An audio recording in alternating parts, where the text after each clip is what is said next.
It is 6 p.m. It's June 24th. Welcome to the City Council meeting. Will you please, I'll call this to order. Will you please stand for the Pledge of Allegiance? I pledge allegiance to the flag of the United States of America and to the republic for which it stands, one nation, under God, indivisible, with liberty and justice for all.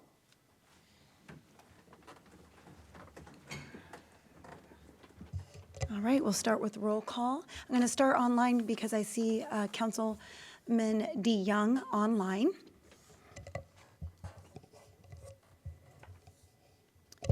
And then I am present. Thank you. Perfect, thank you. And then I will start with Councilman Koch. Present. Councilman Loy. Here. Councilman Henderson. Here. Councilman Lavaca. Here. Councilman Cox. Here. And Councilwoman Peterson had been asked to be excused from this meeting.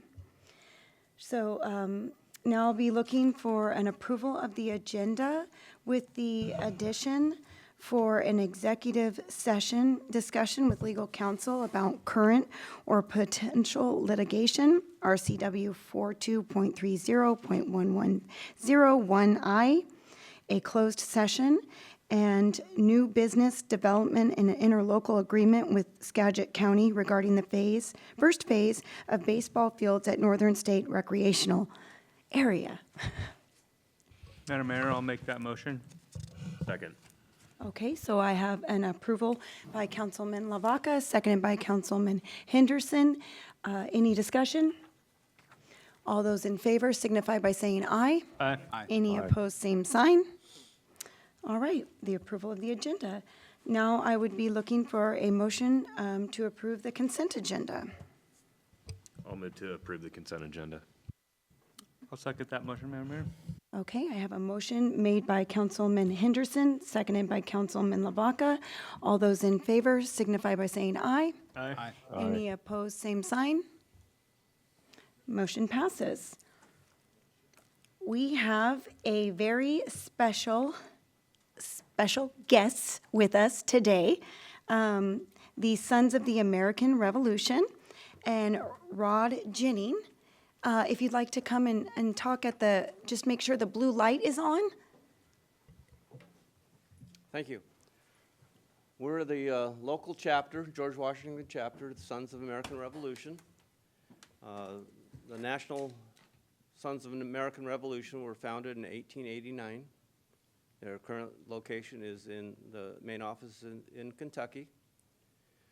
What part of our agenda as a chapter is patriotism, education, history. And today we'd like to present the City of Sedro-Woolley Flag Award for flying the American flag. I know of at least 6 locations in the city. The Union Cemetery, the wastewater treatment plant, the gateway into the city, Riverfront Park, Memorial Park. I'm probably missing one. The schools are separate, though. Anyway, we'd like to present this award, show our appreciation for the patriotism the city has shown. Perfect, and we have Jerry Gardner, the Assistant Fire Chief. The fire department is the one who take care of our beautiful flag and make sure it's represented and flown proudly. And this is Jerry. Hey, Jerry.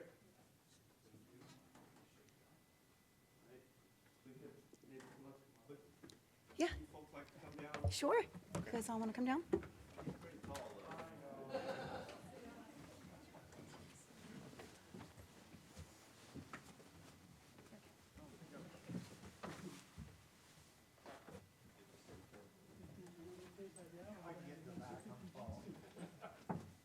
Not to stand behind him.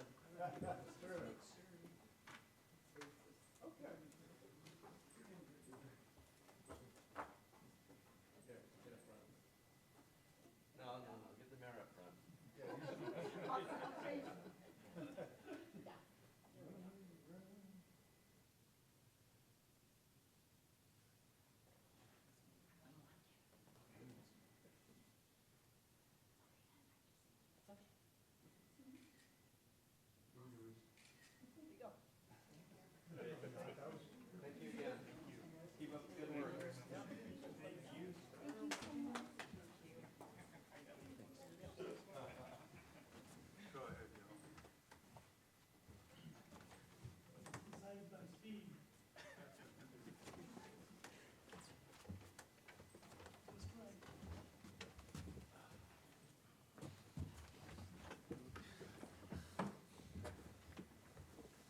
Thank you so much for that. I think some of our members will probably leave. Okay, absolutely, absolutely. You can sneak out anytime you'd like. It's going to be a long night. All right, and we'll start with the city administrator report. Thank you, Mayor Kesty, City Council. This evening, I'm turning it over to Public Works Director Bill Bullock to provide a 2026 paving program construction, essentially update, some pictures. Here's some pictures. Hey, Woody, could you put the pictures up on the screen that's part of the city minister update? There we go. Oh, zoom out. So, yeah, these are just some of our pictures. We're basically done with all of our paving to date. So primarily, just sort of some active pictures. This is beginning to replace one of the catch basins in the alley. So our paving program this year was mainly Bingham Place, the alley behind Old City Hall, and then asphalt repair at Riverfront Park from the storm damage. So next slide. So these are just some cool pictures that I picked out as we were going along. All the paving portion of our program is done, and the last thing we'll do are the spot repairs on Talcott. Next slide. This is going to be pretty quick. So this is the subgrade on Bingham Place. Next slide. Oh, we're back to the alley now, sorry. This is installing that catch basin you saw being taken out. Right now, Public Works is quite pleased with the work that Trico has done. Next slide. There's the alley getting paved. Next slide. Oh, and that's out one of the repair sections out at Riverfront. Next slide. And then that's Bingham Place getting paid or beginning to be getting paid. And next slide. Okay. Actually, those are probably out of order. That's a roller on Bingham Place. Next slide. Is that it? Yep, that's it. So just a few pictures to show council. Like I said, all of the actual paving is done. That was on a contract for this year, and I think this week or next week they'll start with the 3 different repair sections on Talcott, which will kind of let us know what's under Talcott and give us a good example of what it will take to do spot repairs like this. And Trico gave us a bid that was about $15,000 under what we thought it was going to take. So we got a really favorable bid from Trico this year. Any questions about the paving? Any questions? If you have an opportunity, walk down the alley that goes past Old City Hall. It looks great. They did a fabulous job. And alleys are usually high risk because you never know what's buried under them. So it turned out really well. Oh, Councilman Lavaca? Yeah, thank you very much for doing all that too. I have walked down that alley and it was a great job and all of it's really good. Yeah, I hear that people really enjoy seeing the because it's right up front. A lot of work you guys do are in the background, or it's streets that are in the different neighborhoods. So this one's like right up front as well as some others, and it was just more appreciation for the work you guys do. Oh, another piece that's a little bit of a shout out for Janicki as well. So Janicki, as part of the City Hall building, was obligated to repave the parking across the alley from City Hall. And so we dovetailed our contractor with them so they could actually meet that requirement and tie it all in. So there were no discontinuities in the drainage, which was real important, that type of, and it just went smooth. So we're really happy with it.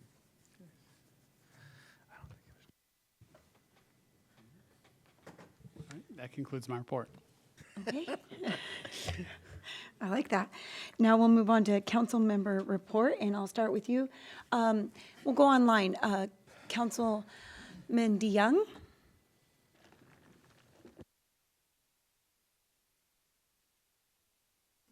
Thank you. Well, first off, I would like to say thank you to the Sons of the American Revolution for being here tonight and recognizing the city. The flag is one of those civic symbols that belongs to everyone, and I appreciated the attention given to proper display, the respect and public service. So thanks again for that. And I will move on to my notes here.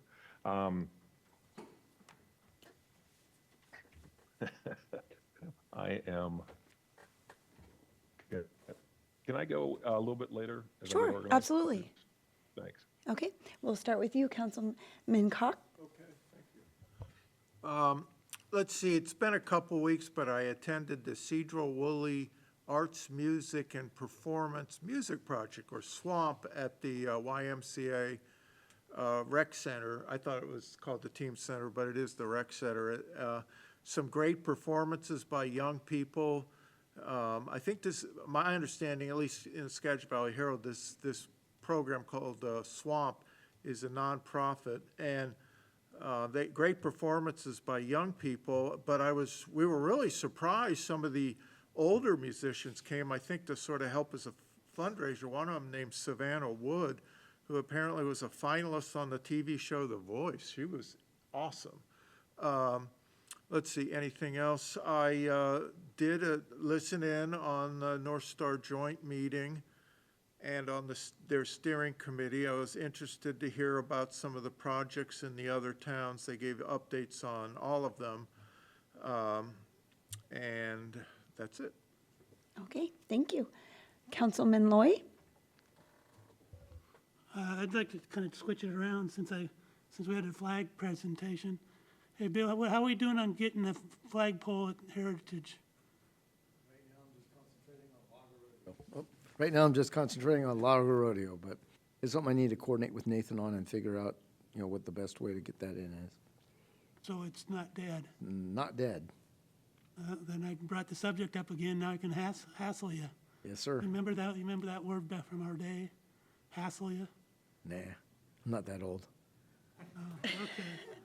So that's all I wanted to know. Thank you. We're working on it, sir. Councilman Henderson? Thank you.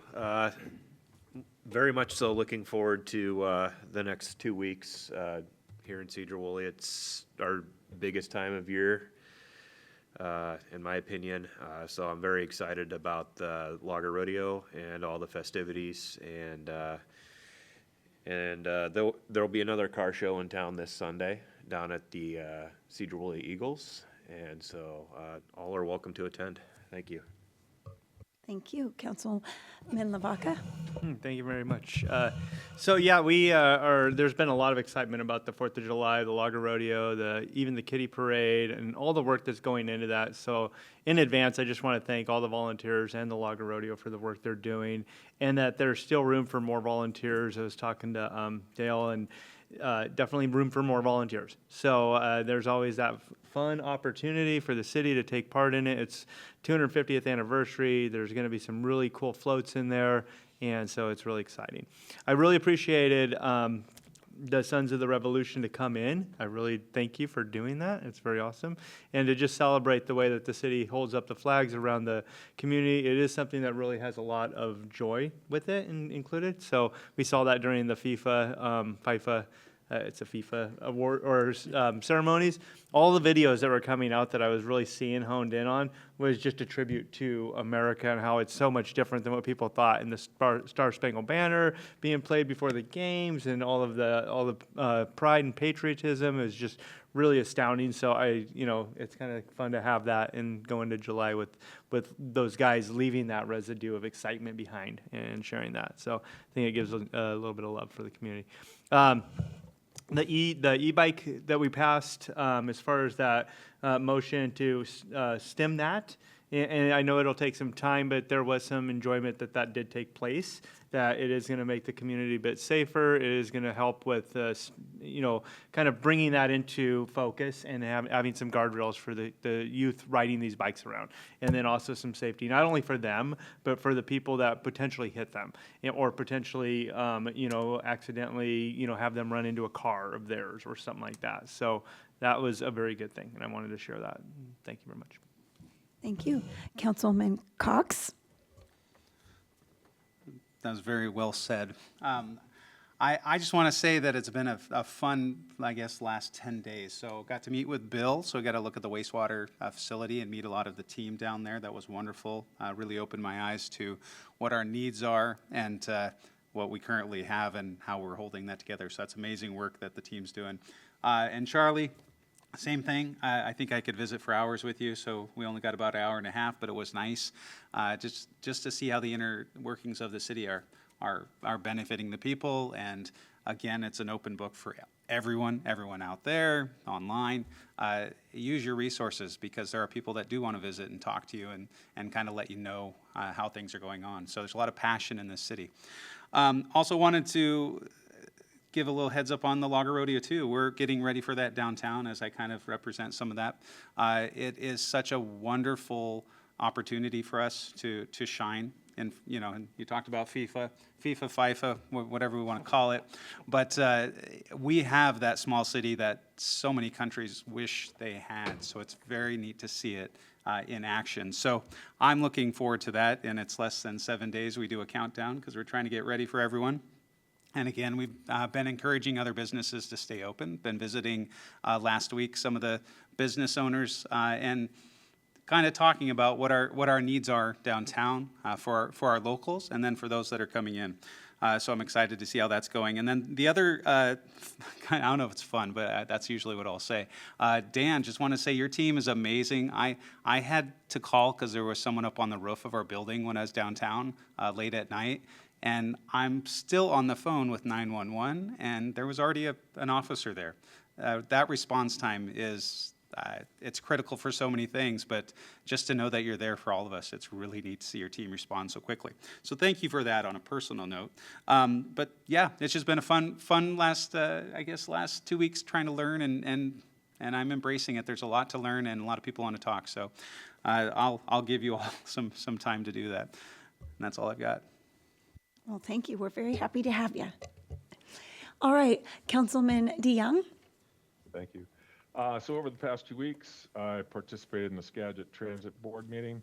One item I will continue tracking is the board's action on public record staffing and the request for quarterly public records metrics. Also continue to monitor the transit development plan process for any items that impact Sedro-Woolley riders, workers, seniors, students, and residents who rely on transit for their daily mobility.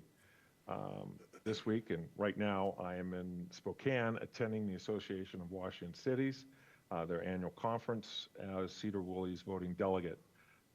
So it's great. I appreciate the opportunity to represent our city, learn from other cities, and bring back practical ideas on infrastructure, transportation, public safety, housing, and fiscal stability. Small cities carry real responsibilities, and it helps to be in the room with other city leaders working through similar issues. Looking ahead, I'm looking forward to our local Independence Day and, of course, Logger Rodeo activities. And I do want to thank in advance the volunteers, the organizers, city staff, public works crews, the police, fire, and everyone who helps make this community what it is, and to make it safe, welcoming, and successful. That's my report, Mayor. Thank you. You guys all say it so well. When it comes to mine, I can't add too much more to it other than the fact that this is like our Christmas, our second Christmas. And Logger Rodeo means so much to all of us. And I really, really want to give a shout out to Dottie. It's her last year going to be doing this. And she has done a tremendous job for our city. And she will be missed. But thank you so much for all of your hard work. Thank you to the staff and everyone, the volunteers who will also be out there making it wonderful for all of us. And as far as the wonderful things that we've been up to here at the city, we're going to get into them, so I won't double tap that. All right, let's go straight into public comments.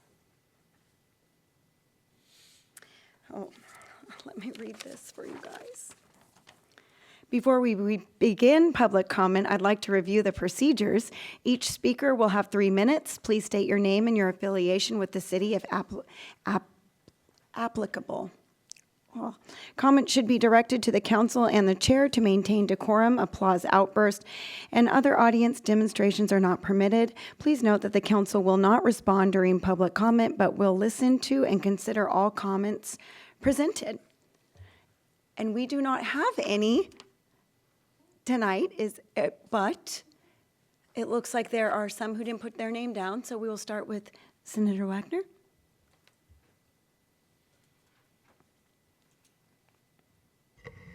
Okay, blue light on.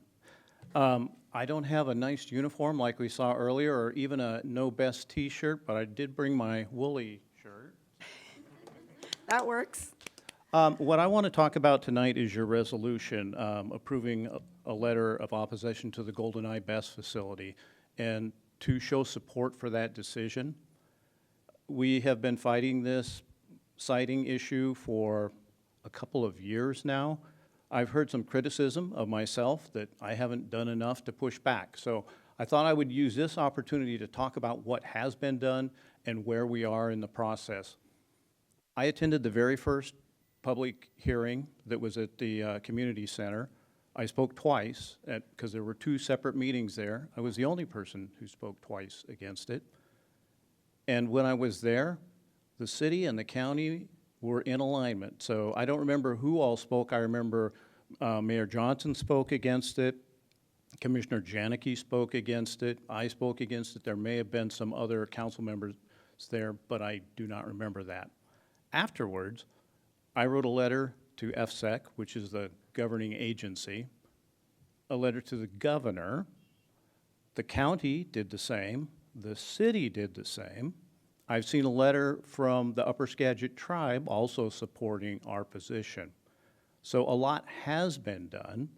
I have spoken to the governor personally on the issue.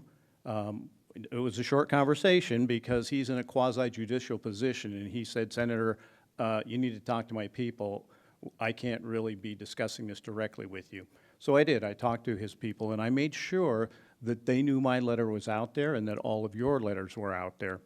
This is going to be one more lever to get what we want, which is not here, please.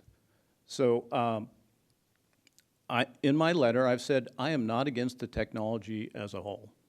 There are probably good places for similar technology. I'm the chair of the Hydrogen Caucus. I would prefer a hydrogen cell, which is safe and quiet.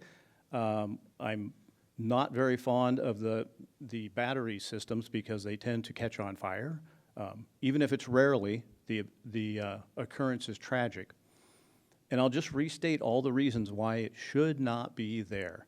It's right next to a stream. They have to drill under the stream to connect to the grid. That stream, the tribe spent hundreds of thousands of dollars restoring just upstream. It's a salmon-bearing stream. It also flows directly into the Skagit River, which is our drinking water supply. It's on agricultural land. We should not allow that. And it's also within 3 miles of half a dozen schools and our city. All reasons that we should be opposed to it, and I'm so glad that you are considering opposition. Well, that was nice. So I appreciate your time. I remember sometimes fondly and sometimes not so fondly when I was sitting up there trying to make tough decisions to make the citizens of our city's lives better. And I appreciate all the hard work. I know it's not easy. This is a right thing to do. Continue to oppose it, put pressure on FSEC. And I would also remind everybody, I sponsored a bill last year that would pull the teeth of FSEC, that would not allow them to get around local jurisdictional requirements on critical areas. It was not heard in committee. It probably never will be heard in committee, but at least I'm trying. Thank you for your time. Thank you very much. And we had someone else who wanted to speak, but forgive me. Will you come up?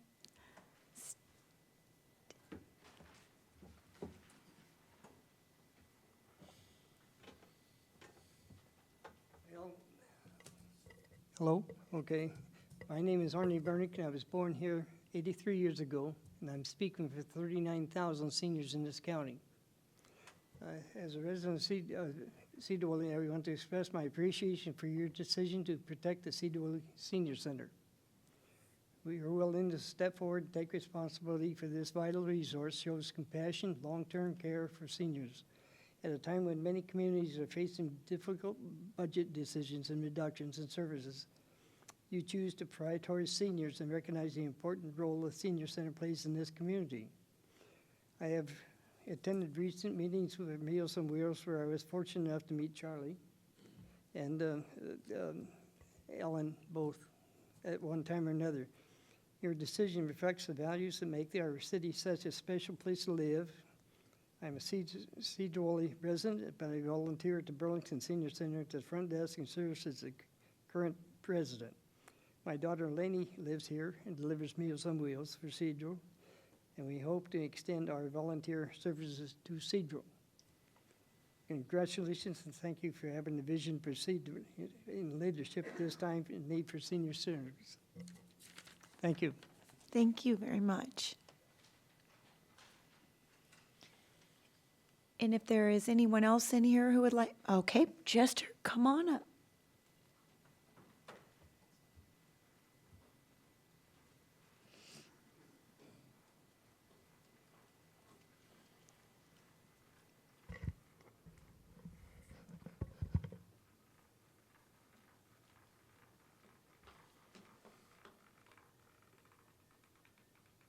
I've already talked to one gentleman, young gentleman here about it.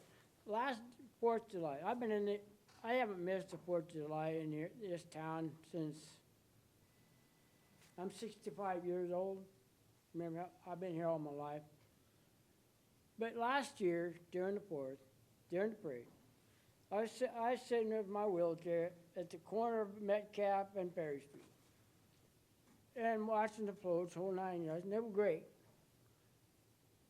But you had adults standing up there in the corner with Walmart bags stealing the candy from the kids. When the adults throw the candy out for the kids, they were taking the candy.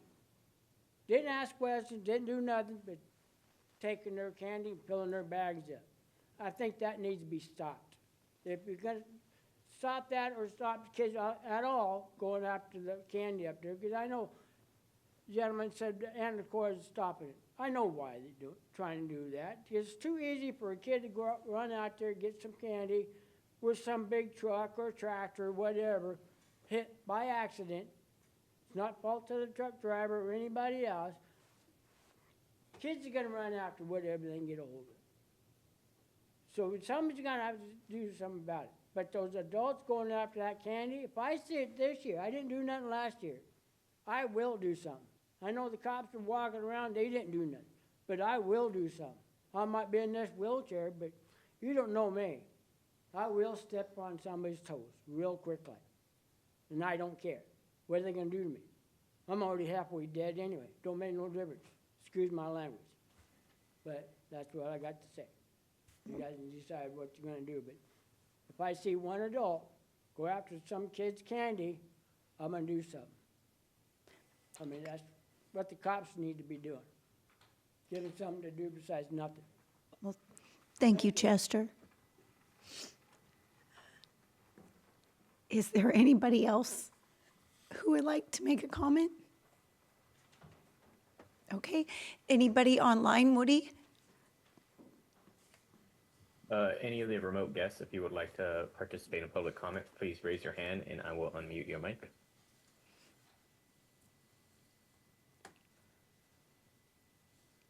And we are seeing no raised hands. Okay, perfect. Then we will just close public comment at 6:29 and move on to our public hearing. Who's taking this one, Bill? All right. Okay. Yeah, Woody, can you pull up the 6-year tip presentation? Okay, so originally I was going to go through the first 3 years on the 6-year tip, but we have a busy schedule. For the interest of time, if I'll just go over the first 2 years, which represents all of our active projects. And then our third year is the projects that are slated to really go for, get the next set of funding we'll start applying for. Then after that, they're more of a playing level project. I do have all the different projects on the 6-year in this slide deck. So if there is another project you'd like to talk about, we can pull up that slide. So next slide, Woody. So, Transportation Improvement Program. So the purpose is, one, is required by state. It's also required for any federal or TIB funding that we have a 6-year TIP. State law requires that we adopt a 6-year TIP annually before July 1st, so this is the meeting to adopt that. And also, it provides coordination both with WashDOT, with the Skagit County Council of Governments, which is our regional representative, and also all gets rolled up into the state STIP for any federal projects we have. And it also can show support for other projects adjacent to our city that, that we may coordinate with the county or state on different things. So next slide. So this is just simply a list of all of our projects on the TIP. And just for a point of order, that when you hear the word STIP, that stands for State Transportation Improvement Program, not 6-year Transportation Improvement Program. But, and then basically the projects that are underlined were the ones that are in my slide deck as a primary discussion topic, but here's the list. Next slide. So this is a copy of the 6-year TIP. I've kind of color-coded it just to kind of show the very top 5 projects are city-wide projects, so that includes our paving program, sidewalk gaps, ADA ramps, those types of things, as well as a line item for minor construction, and then one for stormwater as it relates to transportation facilities specifically. Then the light green are our active projects going to construction next year. The dark green are our active design projects going to construction in 2028. And then the light blue are there's only 3 projects there at this time. These are mainly the 2 intersection projects we're counting on improving, SR20 and Highway SR20 and Reed Street and Cook Road and Trail Road intersections. Those are the projects that are likely the funding candidates for next year for federal and state funding. And then below that are the projects on deck, and the rest are illustrative planning projects. That's kind of the pool of projects we use to move to as we complete projects and need to move things up on the tip. Next slide, okay. This is just a quick example of the level of project estimation we go through to establish all these project costs. These are the main set of project costs we generally look at, and then we have, it's called miscellaneous construction elements. That represents the details that we're not paying attention to now, but we will pay attention to in design. So it's a fairly thorough process we go through to estimate project costs, and we update this every year based on the newest unit price contracts to update all of our costs as we go. Next slide. So project planning and prioritization. You kind of got 2 different levels. These are kind of litmus tests, but this is what we generally take in consideration when we consider project priorities. There's functional class, traffic generators. Traffic generators are things like schools. I mean, they deal with, I-5, commercial retail freight, but traffic generators are things like grocery stores, downtown, schools, and then external generators are things that would be like Costco and I-5 and that type of thing. And then volume or level of service is kind of your congestion level as part of it. Collision history and hazard mitigation is certainly something we pay attention to. These are not in rank order at all. These are just kind of random order. And then whether or not the project will be grant competitive in any given year is very important, because there's no reason to apply for a grant if it just doesn't quite meet that grant's goals at the time. And then of course, we all have complete streets, multimodal service gaps that we try to close with all of our projects. And most of the city projects, whether it's Mount Vernon, Burlington, Sedro-Woolley, or whatever, most city projects are generally a rehab project for the pavement and are completing some sort of sidewalk, pedestrian, multimodal gap as part of it, because that's the concrete portion. So really, most city capital street projects are actually very multimodal, complete street centric, as opposed to freight mobility centric, unless there's a really specific freight mobility need. Then sidewalk plan considerations are very similar, except we're dealing with pedestrian generators. We also focus on collision history and project scope, whether it's a major project or really a spot improvement. Kind of depends on what slot we put it into. And then And then we're looking at pedestrian use as far as volume, not necessarily related to traffic, but a similar set of criteria, but more focused on a pedestrian consideration. Next slide. So that's kind of all the planning discussion, just to kind of give an idea of the considerations we put into it. We have our first 5 projects are set as citywide annual projects. Really the main one is our local street improvements. And this year, we're putting in for money to finish Township Street down to Dunlop, which also includes the sidewalk gaps on Township Street. So if you aren't familiar with Township Street, south of State Street on the west side, we have 2 major sidewalk gaps, so we'll close those in. That's going to take care of those. And then the others are really kind of placeholders that, as we have an opportunity, I have a place to stick them in for planning for. But multimodal gaps, that's, bike ped, gaps, whatever we may have. Safety, which mainly is an ADA enhancement thing for sidewalks, but also can be sidewalks that have deteriorated or heaved or different things to get them not to be a hazard. Then minor construction really is a placeholder, but there are times where something comes up, we get a sinkhole, we have a catch basin that gets affected. I need a place to be able to stick that and be able to react to it. And then citywide storm retrofits is the same thing, especially if we end up with a culvert that rusts out that it's usually a surprise when that happens.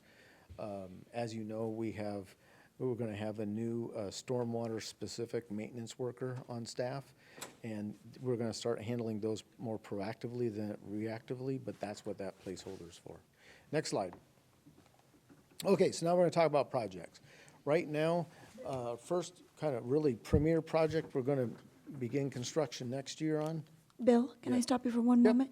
Councilman Henderson had something he wanted to ask about that. Yes, sir. So for the minor construction placeholder, like sinkholes, catch basin, stuff like that, where in the budget would that funding come from? Would that come from REIT? Generally REIT. Okay. But see, it can also be anything in arterial streets. So REIT, TBD, TIF, we'll just strategically decide. But typically REIT's kind of the general placeholder for that. And those projects can move forward as needed, right? Correct. So you don't have to wait 2 weeks for a council meeting to fill a sinkhole? Depending on what the size of the project is, I may even come back and inform council retroactively that we did this and spent money on it.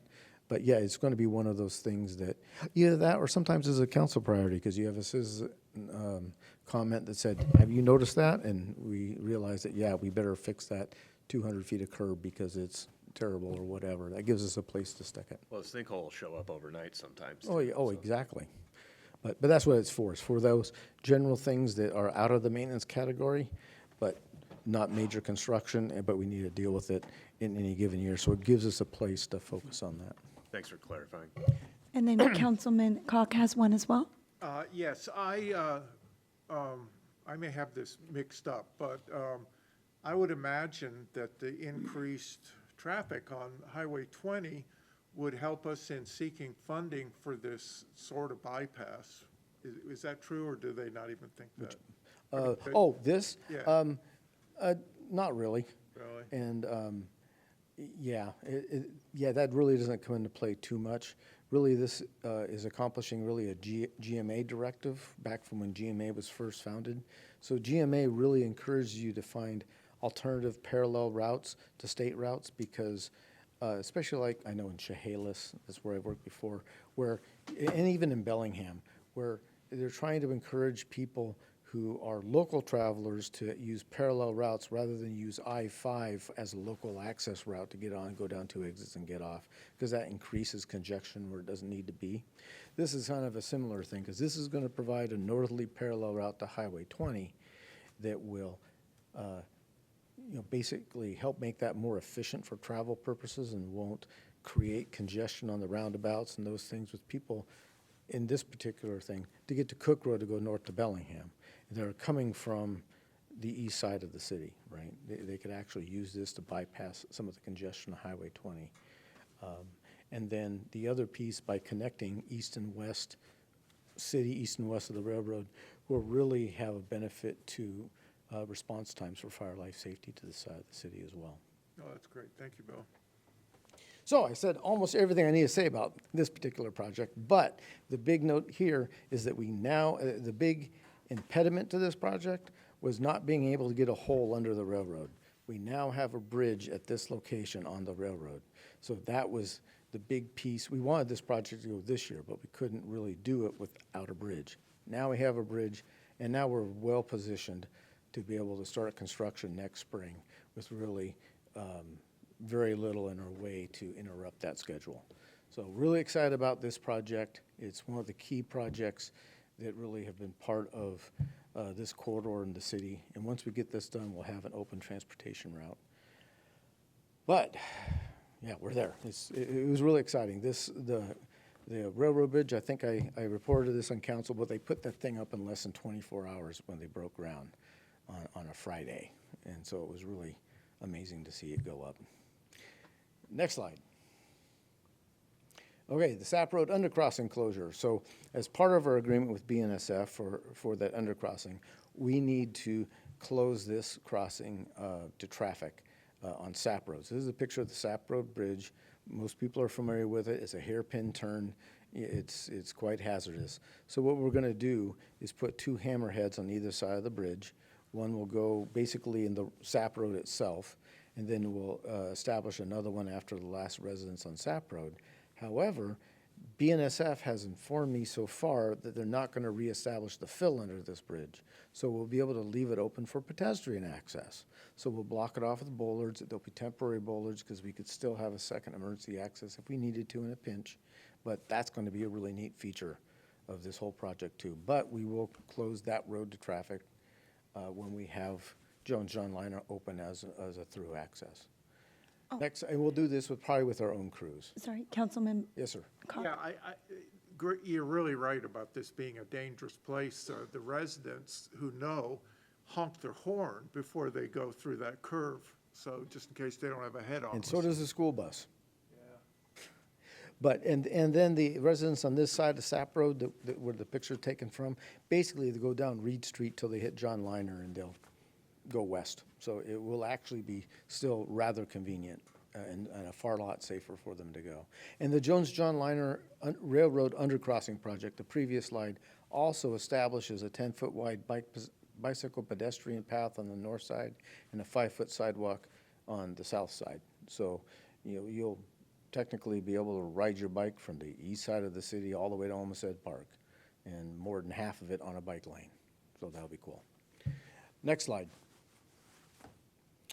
Okay, the Metcalf Street sidewalk improvements. This is a new project. Basically, this is Metcalf Street between Warner and Nelson. So I think, as most people know, they're familiar with football games, we have an issue where people park in town and they literally just walk down the street. So this is, and then we also have a new set of funding we're going after this from the Transportation Improvement Board that has a different source of money. So normally, I think I mentioned this before, Transportation Improvement Board typically only funds collectors and arterials because they fund it with gas tax money. This is climate change reduction money and another source of money. So this source of funding allows us to use those, is eligible for expenditure on local access roads. Metcalf Street, south of State Street, becomes a local access road. It's only a collector between Highway 20 and State. So we're hoping to fund this project with a 20% match required. We're applying for it this year, and we should get the money if we're eligible for it. I believe this is a very good candidate by November, and then we will construct it next summer as part of our regular construction program. So really excited about that. 8 foot on one side, 6 foot on the other. So we have plenty of pedestrian corridor to give folks attending, really any large event at the high school, safe access to the high school and the stadium. Next slide. Okay, Cascade Trail 2A West, fairly familiar project. Right now, it's both federally funded with TIB and a federal grant process. Basically, this extends the bike ped path on Highway 20 west to Pole Camp Road. and is kind of the first of 2 remaining phases to get the bike ped path to connect to the hospital at Hospital Drive. But this project's still moving forward, and will be, it'll be one of the highlighted projects I bring council items to council this summer as well as we move forward with it. But we're looking forward with getting done with the design. Hey, we'll probably bring this to construction in 2027, not 2026, because this is 2026. I didn't update that part of the slide, but that's where we are at with this project. Councilmember Henderson? Thank you. So is that creek crossing, is it a bridge or is it a culvert? It's a bridge. Okay. But it's a bridge not meant for regular vehicular traffic. You could bring something across it, but it's mainly a pedestrian bridge. But it's a bridge, and it's a bridge designed, that's part of one of the things we need to bring back is we need to get a third-party review of the bridge just because that's what you need to do for it. But it's designed primarily for pedestrian traffic, and it doesn't encroach past the high water mark of Brickyard Creek. So we're outside of a permitting window issue with it. This is a pretty specialty bridge designed to do that, but we managed to do it. Next slide. And then John Liner arterial improvements. So this is a tied project with the next project. So the way this was funded is they split out the bike ped path on the north side to specific sidewalk federal money. It's enhancement money, and then this road, which is the road project and the drainage and other things, is part of their surface transportation block grant program, which is their standard road program. So the next slide we'll talk about really the same alignment. But basically this is rehabbing the pavement, it's enhancing all the stormwater facilities, of which there are none right now, it just is sheet flow over the surface. And it discharges the John Liner Railroad undercrossing project, which is why I delayed this one till after that one, because it's upstream of the Johns Liner undercrossing. And so I would have more stringent stormwater requirements had I done it the other way, because now I can pass the stormwater from this project under a fully functional stormwater system meant to handle that one as well. So basically it was a cost-saving measure. Any questions on this one? Next slide. So this is basically the same thing, except it's pedestrian improvements just on the north side. The sidewalk on the south side goes with the arterial project. And it's just a different strategy in funding the project. But it basically extends the bike ped path on McGargyle further west, which then will continue to connect with the bike ped path on John Liner undercrossing. So they're all in line with each other. And this is considered a tied project. So we do them at the same time under the same project. This just goes under a separate project schedule so we can keep track of those costs for the federal reporting requirements. Question? Councilman LaVaca? Thank you. So, Bill, there's going to be a bike lane up Reed Street from Moore Street, I would imagine? Or is that going from that park Yep. all the way up, and then you'll be connected now to John Liner? John Liner is going to connect to Gargyle to the state and Park. Homestead. So now we have like, It's all part of the bicycle plan and connecting that network. okay. I didn't, where's that plan at? I don't, It's on our website. I can give you a link All right, later do if that. you'd like. I bounced around in there. I didn't see that there was a bicycle plan to connect all those parks Yeah, up. it's also We part did of our- talk about it for our strategic plan. It's something that Councilman DeYoung talked about, and then we ended up adding that in. So that's really nice. It kind of ties into that strategic plan as well. And I believe our bicycle plan is also a component of our comprehensive plan as well. Yeah, for the traffic element. Okay, thank you. Councilman Cox? Yeah, I just a question on, will the bike ped path be as wide as the one on McGargyle? Yes. And Fruitdale? Because that really makes it for some safety. The only drawback is occasionally people park on it, so. Oh, okay. That would Yeah. be bad. But yeah, the minimum width for a bicycle ped path is 10 feet. Old standard is 8 feet, but now it's 10 feet, and actually, in different when you're not in an urban environment, the minimum is 12 feet. So That's great because people can go this way and it's much safer. So I think it's a wonderful idea. yes, sir. Okay, next slide. Madam Mayor, one more thing. one If- more If I from- may ask one more question. So it's on the website, but can you direct me to that at this point?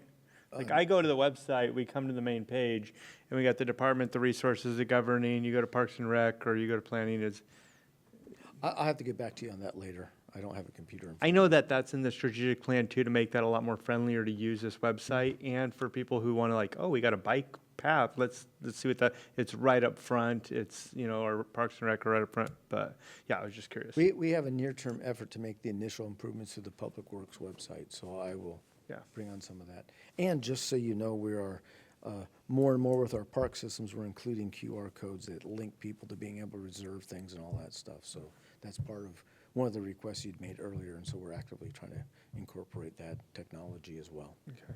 I wonder if it's something we can add to the quick links, if we do a quick links on the front of it, you know. Absolutely, and we are working on that. We also have an intern.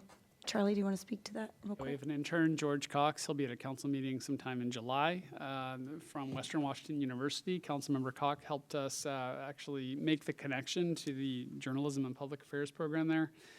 So he'll be with us through the end of July, and he's doing a lot of in-depth work on the website right now. We're pulling things specifically for that, easy to grab and easy to see. Okay. Cascade Trail West Phase 2B is that second phase to get to the hospital, bike ped path. This one is, one of the pieces of this is it is also tied to the ring dike. Dike District 12 is slated to build and improve around the hospital district property, because this, part of this project will be on top of that dike. Now, we're only talking about a dike that's about 4 feet high, okay, because it's just protecting that last bit of the 100-year floodplain. But the idea is, as we tie this project, share the right-of-way, tie it on top of that, is that you could potentially, if you had a big enough major flood to surround the hospital, they could still use our bike ped path to get in and out and still provide transport to and from the hospital. It just wouldn't be an island. So that's kind of how this all links together. Next slide. SR 20 and Reed Street intersection improvements. Okay, I'm kind of probably beyond the first, but I can do these couple real quick.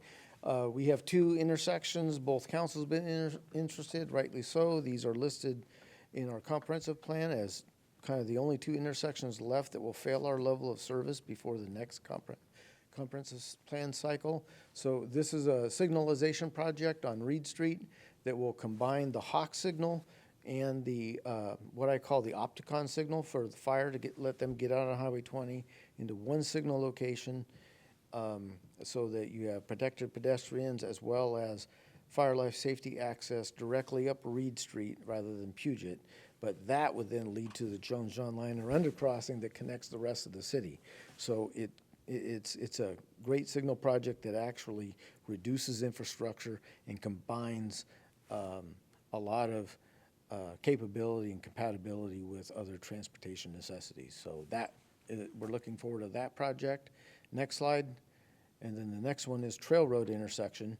And this is the one that's by the new gas station and mini mart. This will be the last one I really talk to unless there's another question about projects. But this is really just a 3-way intersection signal, fully 8-phase, to provide that pedestrian access that's come up in the past to get across Cook Road. It's about the midpoint of Cook Road between the Janakey pedestrian signal and the roundabout, so it's a good spacing. And then the thing that will happen here that's kind of unique is we will go to the north side of Trail Road, because Trail Road's a split intersection at this point, and we will put what I call an Opticon signal up for the school buses, because that's where the school bus barn goes out of. That way, when they're ready to go, we can turn both signals red on Cook, give them 120 seconds to get all their buses out, then reestablish twice a day. And then it eliminates that real, in particular, traffic conflict. And then the other thing we'll do at the North Cook Road leg on the north side, we'll also put in a right-hand turn drop lane. So we separate the left-hand turning vehicles from the right-hand turning vehicles. So some people that want to go to I-5 Cook Road don't get, if you intermix left turning and right turning vehicles, you end up with a long queue, because the right-hand turning vehicles can't get out while the left-hand vehicles are getting ready to turn. They will have a bigger gap more frequently to turn because of the signal will platoon vehicles and give them that bigger gap to be able to turn left than what they get now. And so there's just some efficiencies that will go in that will complement both of those legs of that split leg. Fortunately, the trail road split intersection is far enough apart, you'll actually realize a bunch of benefits rather than confusion. So that's also one of our other real important projects to move forward in the next couple of years. Councilmember Lavaca? Thank you very much, and thank you, Bill, for putting this all together. I really appreciate it. On item number 23, the Railroad Jameson, I noticed that there was some, you know, what do you call those road analysis ropes that go through across the rope on Minkler. Do we have the results of that analysis or evaluation? And then also, is there plans to move 23 up higher? It's such an awkward intersection. It can be It is. difficult, and especially, I don't know if traffic's picking up over there, but I think that they're tied together, right? The results would tie together, lifting that up on the list. Yeah, so the traffic counts you're seeing are done by the county. The county does traffic counts for all the cities. They're for a couple different purposes. One, for traffic modeling. I can certainly, if you've seen those counters out, those are the double hoses that are about 2 feet apart. Yeah, that's a county effort. I can actually pull those up.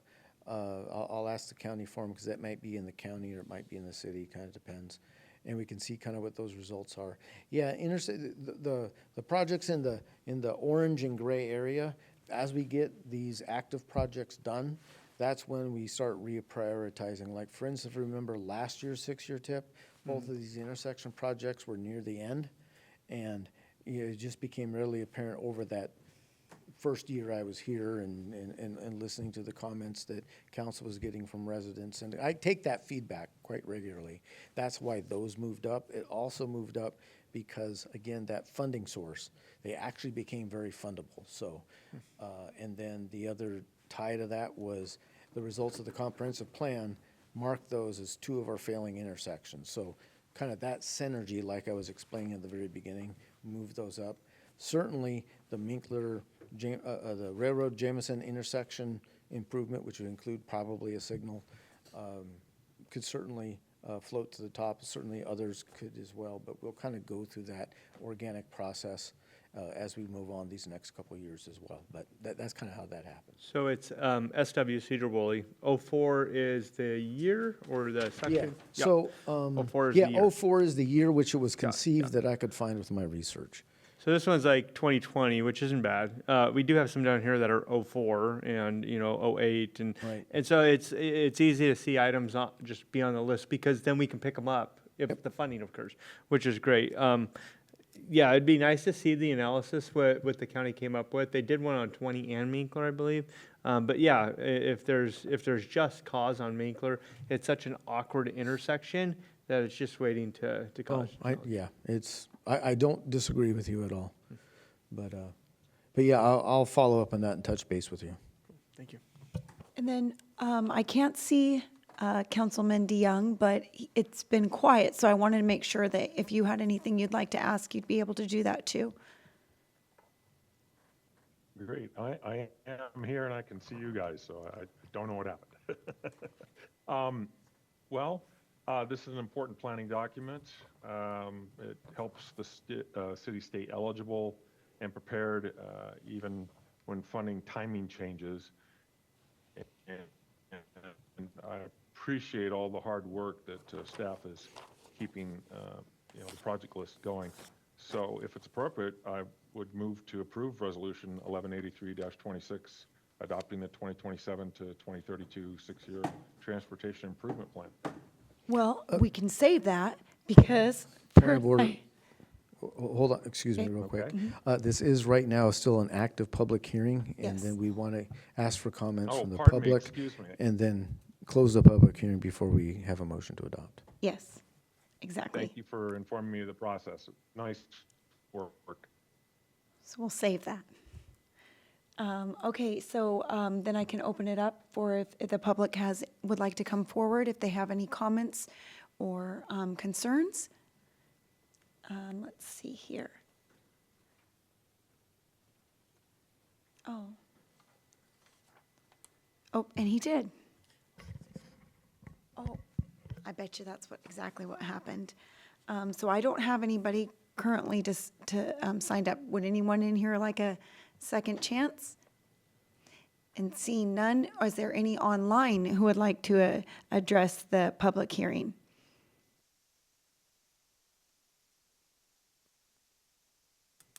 And I don't see anybody online. Woody, do you?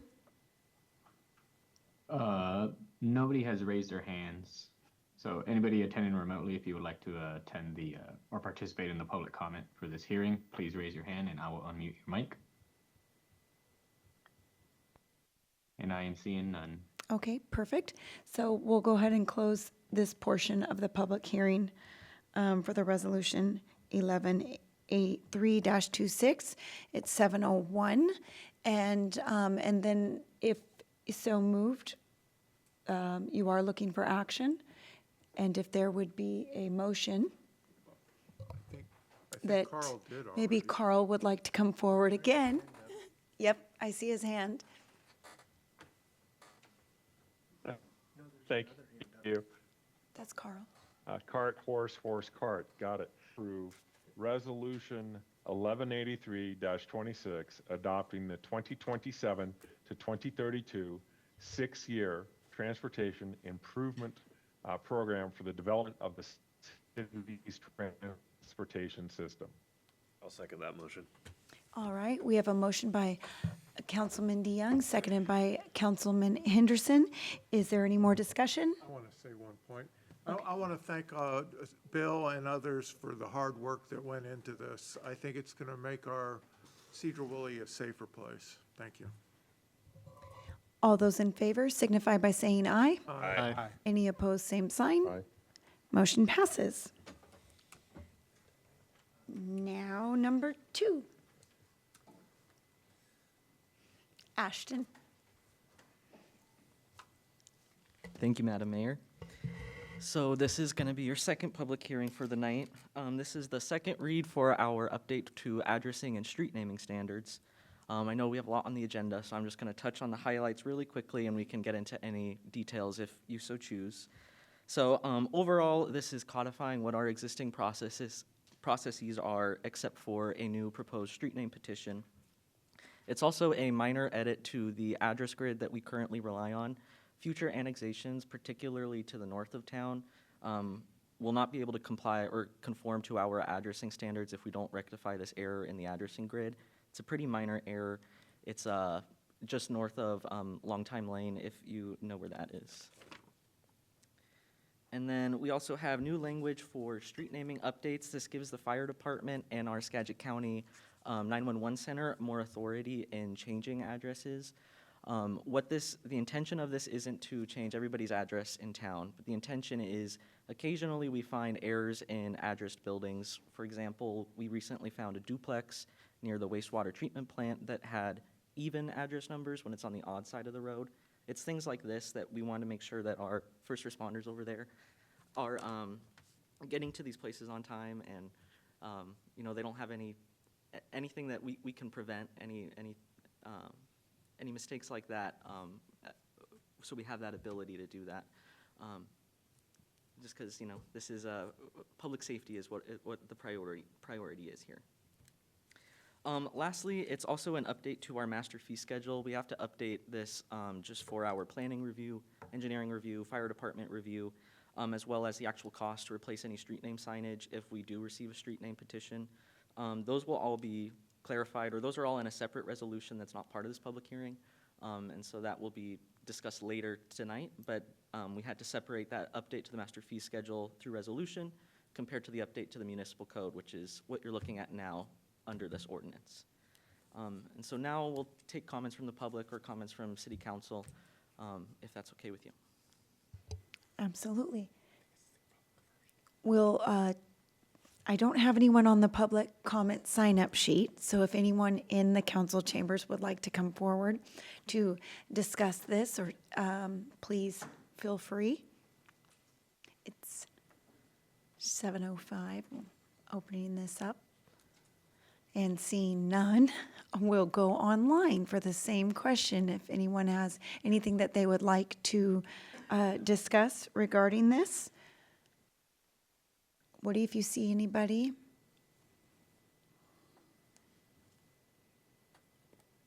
I am not seeing any guests raise their hands.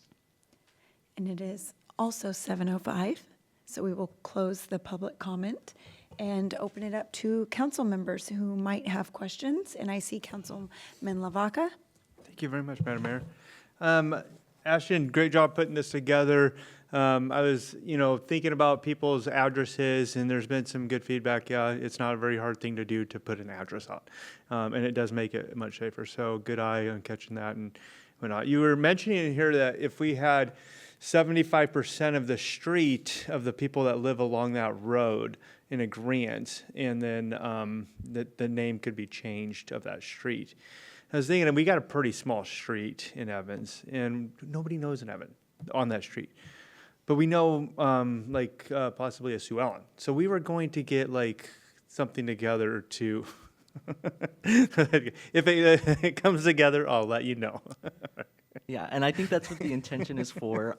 You'd have to get a lot of petitioners on board if you're going to be renaming one of our major arterials, but. Well, Evans is, our street is pretty small, is right? Exactly, small cul-de-sacs or private roads like that. If everybody's in agreement, there really is no reason, as long as, 911 knows where it is and there's no duplicate street name, Right. I've talked to a couple of neighbors down the road, and quite a few of them. It'd be very easy to get 75% of our street in agreement, I think, with the right name. Thanks. Councilman Cock? Yeah, I also thank you very much for the hard work on this. It's clear and makes sense. And I particularly appreciate the sort of final word being with the city, because most street suggestions are probably fine, but I imagine an occasional one is not. So I do appreciate that. Thank you. Councilman Henderson? Thank you, Mayor. Yeah, good job. This is all really clean. So I'm ready to move forward with this, with a motion to approve ordinance 2118-26, amendments to Title 15, and chapters 12.32 and 17.100, Sedro-Woolley Municipal Code, to add addresses and street naming standards. I'll second. So we have a motion made by, just one second. We have a motion made by Councilman Henderson, seconded by Councilman Cock. Is there any discussion? Yes. DeYoung? Yeah, I just had a couple questions. If existing properties are affected, how will the residents and property owners receive notice? And are there any costs or businesses from the implementation? Thank you very much. So I think I caught the first question. Residents, if they have a non-conforming address and we believe that it could, prevent first response from arriving there, they would receive a letter. If they don't get a response from the letter, we'll usually put about a month for them to respond, either by call or email us. Then we'll do a certified letter at that point to make sure that they are receiving them. At which point, if we don't receive a response at that time, then I believe it would fall to code enforcement procedures, which, nobody wants to pursue that. The city doesn't want to pursue that, nor does the property owner. So I think that's why we kind of have this, we have almost 2 months there where we're trying to get a hold of the property owner before, we have to take more drastic actions. The second part I wasn't able to catch. If you could repeat the second question. Sure. Are there any costs to residents or businesses from implementation? Outside of the address placard itself, which we sell at cost for $30 for a standard sign, there is no cost. Excluding the petition. We do have to review the petition. There is a fee for that, as well as the cost to replace street signage. So what would the petition cost be? The petition cost, I'd have to refer to the resolution that is in the packet. I don't have that printed in front of me. I believe it is around $200 to $250, and then it is going to be $60 review, which is our standard review rate hourly for the fire department, engineering department, and community development department. And then the cost for replacement of street signage is as invoiced from our operations division. So whatever that actual cost is what we charge the petitioner. Thank you very much. So, Alright. Madam Mayor, just for clarity, you're talking about the street renaming and not actually, hey, you don't have the numbers of your house on your house. That's not gonna be $30. That's not $200. That's somebody going down and getting some symbols for their house. That's different. Yeah, in some situations, the city will cover the cost of the address placard, but most of the time, especially for new construction or for if you're coming in and getting a permit from us, that's part of your permitting costs, unless you tell us that you are going to be providing your own sign, which everybody in the city has that option. Yeah, just for clarity for people listening. So there's the numbers on your house, 721, and then I can get that from the dollar store or Home Depot or whatever and put it on my house. Somebody's driving by, first responders, they don't know where the house is, and they're like, hey, we got to get these numbers on the house. That's going to be something where they'll get that notice to say, hey, we need to get numbers on your house, fairly cheap. Then the nameage, that's different. That's a different subject for the $30 and the $200 for the thing. Yes. Correct. Got it. Separate subjects. Making sure that everybody knows that because. All right, we have a motion on the table, and it's been seconded. All those in favor signify by saying aye. Aye. Any opposed, same sign. Aye. Motion passes. Thank you. Thank you. Now we will move on to number 3.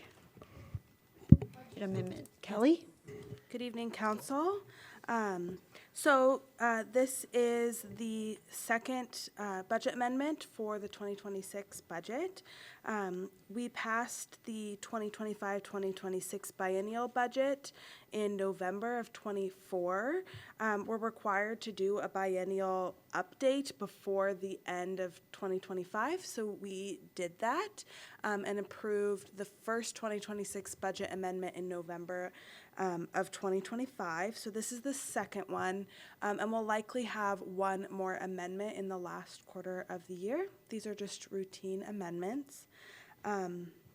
One thing I wanted to note is that council approves the budget at the fund level. We provide a lot more detail than just the fund level for context, but we're not necessarily approving individual items, but the overall budget for each fund. So there's a lot of information in the packet and a lot of details, so I'm not going to go over every single change, but just wanted to go over the highlights of a couple of items. The first one is related to the senior center services. Woody, if you'd mind going down to the next page. We kind of wrote this out in two formats, like words and tables. I'm more of like the Excel table version of it. So this outlines what we expect to spend on senior services this year, and a little more complex than in previous years with the county doing a part of the year, with the Council on Aging doing a part of the year, county doing services, the city doing services. So it just breaks it out by time period.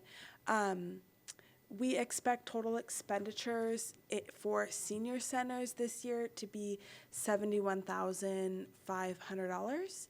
Originally, we had budgeted $26,000, so there is a net increase of $45,500, but that net increase is offset by revenues as well. So overall, the increase to the budget is about $9,000 here. Kelly, can we ask a question? I remember there was some discussion about trying to recoup another 55 grand from the county. Is that still reality, or is that not a reality? Yeah, that's another item on the agenda. We have an interlocal agreement a little further down on the agenda that's a result of our negotiations with the county. And yeah, it's actually somewhat represented in this table as well, but we probably won't go too deep into that until later. That's that $36,564. But we actually are going to net it out with what we would pay the county, so it's not ever that simple, but yeah. We've also included in here, we've discussed this at a former council meeting, our assistant planner promotion to associate planner at a 5% promotional increase. This is consistent with our AFSCME collective bargaining unit and the language in the draft personnel policy manual, which we'll get to bring to council later in the year. But as we discussed that, previously wanted to point that out. That's also included separately. We pass a resolution related to the salary schedule. So that's also noted in there as well. For parks and facilities, streets, and arterial streets, didn't highlight all of the changes there, but basically we had changes to capital projects and how we fund those capital projects. Typically, those projects are funded by grants, and then we do interfund transfers, from REIT, that should say REIT 1 and REIT 2, the Transportation Improvement Fund, Parks Impacts Fund. So there's some changes in the budget related to those items as well. We've also discussed with council previously that we had some vehicle replacement items on our plan, but didn't translate that into the budget. So we've added some vehicle purchases for administration, police, and fire, some of those items we had previously discussed. There's one more thing I forgot to add in this highlights. We've also included in the Parks and Facilities Fund $25,000 for design of a generator for City Hall. And we would, we may bring that before council before taking further action on that, but it would also, we wouldn't want to spend any of that money if down the line council wasn't willing to include in the 2027-2028 biennial budget the actual cost of the generator itself and whatever is necessary to get that done. So we estimate that to be about $225,000 to $250,000. So the initial cost is included, that design is included in there. Councilman Urquhart? Is this in sort of response to the flood, to be able to have a sort of emergency center? Yes, there's no generator on City Hall currently, so it's definitely in response to the flood, but also just in desiring to be able to respond to all hazards in the future. Also, though, this is a larger generator than we would just need for this building because the generators, or the generator at Public Safety is also in need of replacement. It's at the end of its useful life. So the design intention here is to look at one generator to replace the generator over there and to also handle this building. One additional item wanted to point out is that at the end of 2025, the Parks and Facilities Fund received an interfund loan from the general fund just due to timing of receiving grant revenue, that expenditures go out first and then we get reimbursed with grant revenue. And there was just a delay in that, so we didn't receive that grant revenue until 2026. So to make sure 2025 that fund was in the positive, we did an interfund loan. The Parks and Facilities Fund paid the general fund back. So you'll see in the Parks Fund, you'll see the revenue come in from the grant, expenditures going out to repay the interfund loan, and then the revenue in the general fund. And that kind of artificially inflates the general fund revenue by $740,000. So excluding that dollar amount in this proposed budget, the general fund expenditures exceed the general fund revenues by about $8,000. The general fund does have sufficient cash reserves to cover that deficit. And there's further detail included in the packet and documents. We include a different version, just call it the alternate version of the budget. It just shows the beginning cash revenues minus expenditures equals estimated ending cash. We include a summary of the changes and then a little more detail of the changes. And then we also include the FTE count as well. The FTE count includes the Public Works reorganization and the additional staff for the senior center. Councilman Lavaca? Thank you very much, Madam Mayor. So for the expenditures that exceed the revenue by $8,200, it kind of creates a deficit there, but it's not necessarily that because you have it in general fund or in the, not rainy day fund, but the reserves. And so we have our budget, but we have our reserves for this case. So it's just going under what was originally planned within that last year, not under what we have in stock. Correct. All right. And then how much do we have in reserves? I don't know the exact balance of the general fund, but it's projected to have an ending balance at the end of 26 of $6 million. $6 million, okay. So that is just a healthy balance.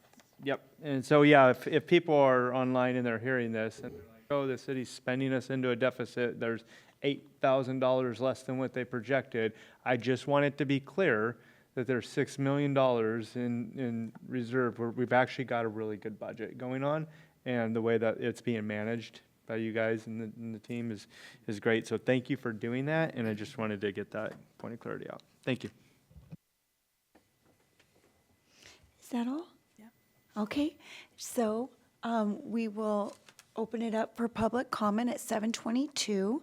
And again, seeing nothing, would anybody in here like to come forth and have any concerns or questions? And seeing none, I'll go online and ask the same thing. Woody, do you see anyone with their hand up who would like to give comment? I am seeing no guests with their hands up. Okay, and at 7:23, we'll close public comment, and it's a first read, so you're not looking for any action? If council would like to take action, they can tonight. It is a first read, so we're happy to come back. We do have the senior center items in here. Right. So just with that knowledge as well. So, Madam Mayor, if I may? Yes? Just on comment. So we have the great job with the budget amendment on this one. I mean, our largest item is for the seniors, and that's what we all agreed that was our most important item. And so that's an increase that we saw in managing how that laid out into the budget. Was very well done. So thank you for doing that. The vehicle replacement plan, I think that comes through still with an approval. Anything over 30,000 comes to the council for approval, even if it's in the R&R fund for budget, it's already allocated. So just throwing that out there as well for informational purposes to those listening. I would make a motion, even though it's a first read, for the approval of the ordinance 2123 TAC 26, amending ordinance 2109 TAC 25, amending the budget for the fiscal year of 2026. And I'll do that on first read outside of our normal order in the effort to get the senior center funded as soon as possible. Thank you. Second. Okay, I have a motion made by Councilman Lavaca, seconded by Councilman DeYoung. If there isn't any more discussion, Councilman Henderson? Thank you. This is more of just a inquiry. I'm in favor of this. This is what we asked for. How quickly, because we're looking at a date of August 1st, how quickly can we put out a job posting and interview for this position that we're trying to fill? So we're looking to fill the position by mid-July, maybe third week in July at the latest. Actually, Brandy Jensen, our HR manager, is here. Brandy, I don't know if you want to give us a little bit of insight on how quickly you think we can get this out. There we go. Looking for the blue light.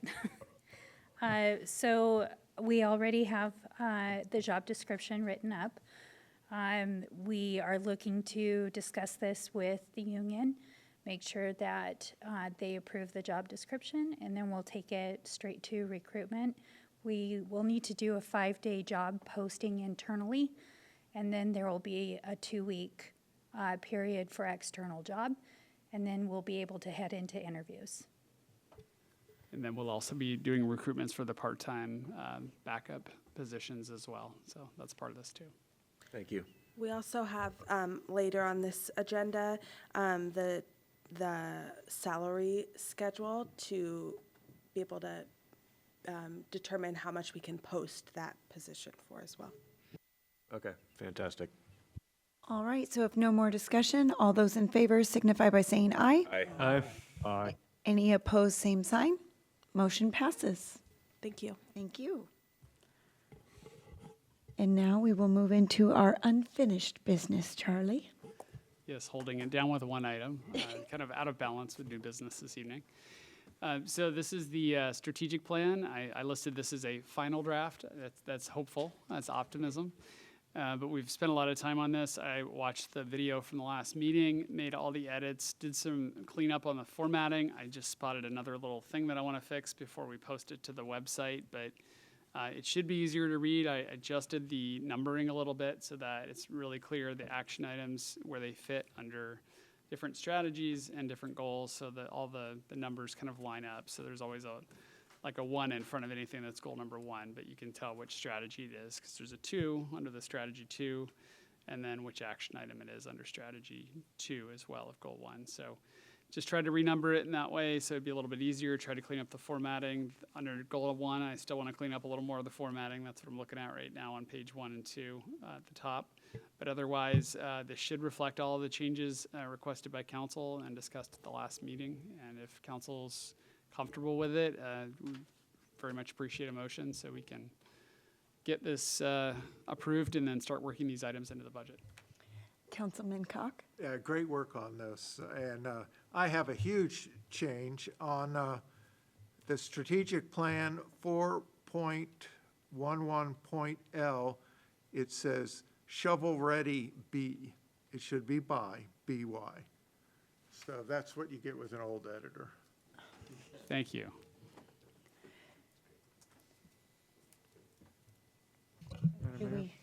Councilman Lavaca? I love how the recommended action is written. I move to approve the 2027-2028 city strategic plan. Second. All right, we have a motion by Councilman Lavaca, seconded by Councilman Cock. Is there any more discussion?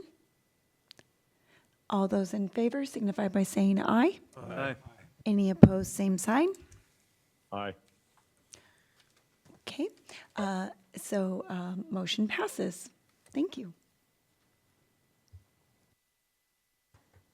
Now we move on to new business. Madam Mayor, Yes. can we clarify if Councilman DeYoung put a nay or a yay in? Councilman DeYoung, was that a yay or a Yeah, nay? Affirmative. Affirmative. Yay. Oh, yay. Okay. Can you hear me? Thank you. Thank I thought you. it was Thank unanimous. you. I just Thank you wanted for that. Thank you for that, Councilman Lavaca. That little time lapse there. Okay. Now we will move on to new business. In the first order of new business, I believe Dan will be taking this. Thank you, Mayor. Good evening, Mayor and Council. I won't read off the staff report on this one because I think the joint letter in opposition speaks for itself, and I think Senator Wagner did well to iterate some of the main points. I will say the joint interlocal action in this case is remarkable, and I hope the applicant, FSEC, and the governor's office pay attention. Joint opposition to this project follows from common sense. We have foreign and out-of-state stakeholders standing to benefit to the great detriment to our Skagit Valley. Local governing bodies have been hamstrung by the FSEC process, One way in particular, local representation continues to be limited is by the opacity and behind-the-scenes nature of the process. In my role as city attorney, I'm working to combat that behind-the-scenes nature in several ways. And these are ways in which the public can get involved as well. I submit public records requests for relevant information from FSEC as necessary, as the process by design is less forthcoming than your typical local governing body and its process. I attend the FSEC council meetings the third Wednesday of every month at 1:30. Those are also open to the public. I continue to preserve issues on the record in the event that this process leads to adjudication. All the above can be done by members of the public as well. And with that, like I said, I think the letter speaks for itself. And thanks for hearing me out. Thank you, Dan, for all your hard work on this.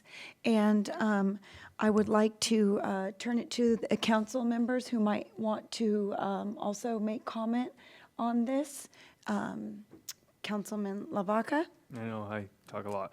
I do want to thank you and the city and our lawyer and the community for standing up for this. We've invested a lot of money into the lawyer for this process to be able to commit time and effort, and that is direct response to the community coming out and saying, hey, you know, this isn't great. And even though it's not in the city limits, and even though it's not something that, you know, a lot of people that will be affected directly live in the city limits, but a lot of people in the city do. So it's been very, something that's been a big concern of theirs. So I do want to say thank you for putting that together. And I do thank Senator Wagner. I know that he was very involved from the beginning on getting everybody kind of on board and moving it forward from a legislative Senate process, and then also from just a resident, just being here, living here, loving the area, loving the people, and wanting to make sure the place stays healthy and safe. So thank you. Thank you. Councilman Koch? Yeah, a lot of these points have already been made, but the technology, I'm not opposed to it in general. I'm opposed to it specifically at this location. Of course, I got to back that up a little bit. The technology, I don't think is far enough along to be super safe. There is advances going on in solid state batteries that'll make it much safer. However, siting it at Hanson Creek on farmland next to the Skagit River is a horrible idea. And I drove around the homes and the trailer park nearby, and when the representatives of the company were here, I specifically asked them, what happens if it catches on fire? And they said, we let it burn. And then when I asked, well, what about the residents who live around it? Well, they shelter in place. That's not a good answer. So I think it's a horrible idea to site it here. And I also appreciate the county being involved and the Upper Skagit tribe, because they spent, like the senator said, hundreds of thousands of dollars to restore Hanson Creek. So I hope the governor hears us and rejects the application. Thank you. Thank you. Councilman Henderson? Thank you, Mayor. From the very beginning, we haven't had anybody on this council or any mayors or any city staff that have been in support of this. We have a fire chief who's very much against it. We have all of our first responders who are very much against it. And I think that the state needs to listen to what we have to say. This is our home. I am very grateful to the county commissioners for joining us on this, and extremely grateful to Scott Schuyler from the Upper Skagit Indian Tribe, who very, very graciously joined us in this effort and wrote some really wonderful things in this letter. So I can't wait to get down there and sign it. So. Thank you. Although she couldn't be here tonight, Nora, Councilwoman Peterson, wanted me to read a statement, so I'll read this in for her. When the mayor called me to discuss signing this letter, I was excited to hear that it was moving forward and also disappointed that I would be missing this meeting. Hearing from constituents, it is clear that our community is strongly opposed to the siting of this project, and for good reason.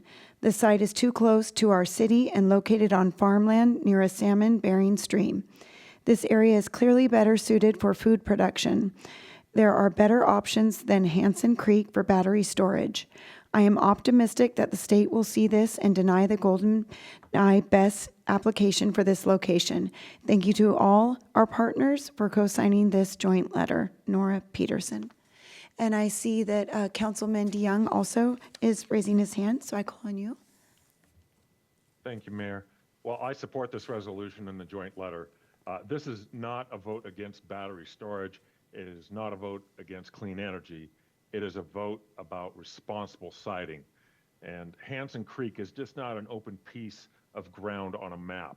It is a salmon-bearing stream, a floodplain, designated farmland, and an area where the Upper Skagit Tribe, Skagit County, and regional partners have invested years and years of work and public resources into restoration. When a project is proposed in a sensitive place like this, the burden should be high, and we should ask whether better locations exist, especially industrial sites already served by transmission infrastructure and are better suited for this kind of use. I appreciate that this letter recognizes the importance of grid reliability and making it clear that some places are simply the wrong places for industrial scale development. Clean energy infrastructure matters. So does where we put it. Thank you. Thank you. I just have a couple of words. Mine are just specifically for Governor Ferguson. It's difficult to understand the hypocrisy of imposing strict environmental regulations on Washington families, farmers, and property owners while supporting policies that encourage projects like the proposed BEST facility near Hanson Creek. If protecting salmon habitat, waterways, and the environment truly matters, then those principles should apply here as well. I urge you to stop hiding behind the quasi-judicial process and do what is right. Listen to the people who live here. Stand by the principles your administration has demanded of everyone else, because unlike the rest of us, you have the power to deny this. The question is whether you have the courage to do it. And so thank you so very much, everyone who's coming together to sign this. I very much hope that they listen to us, and we will all go down and take a signing of it. And I guess let's start Do you with... want to pass the resolution first? Oh. Does council want to vote? Yeah, that would be very helpful. I'm sure it's so eager to sign it. I'd motion to pass this resolution. I'll second. Okay, so we have a motion made by Councilman Henderson, seconded by Councilman Koch. All those in favor signify by saying aye. Aye. Any opposed, same sign. All right, so we will start with you, Councilman Koch. If you'd like to go down there, Cox. And then we will.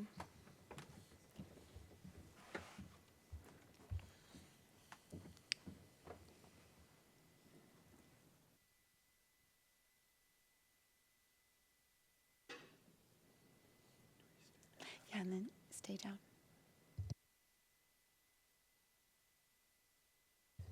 Councilman Lavaca.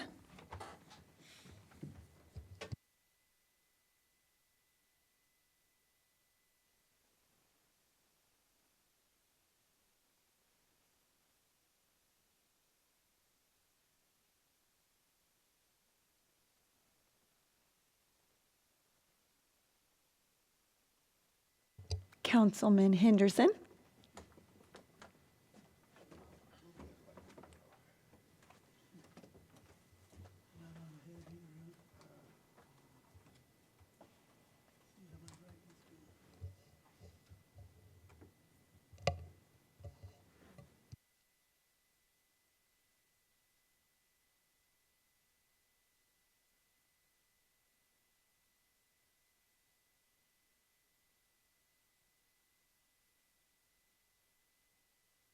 Councilman Loy.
Councilman Cock.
All right. Now we will move on to number 2.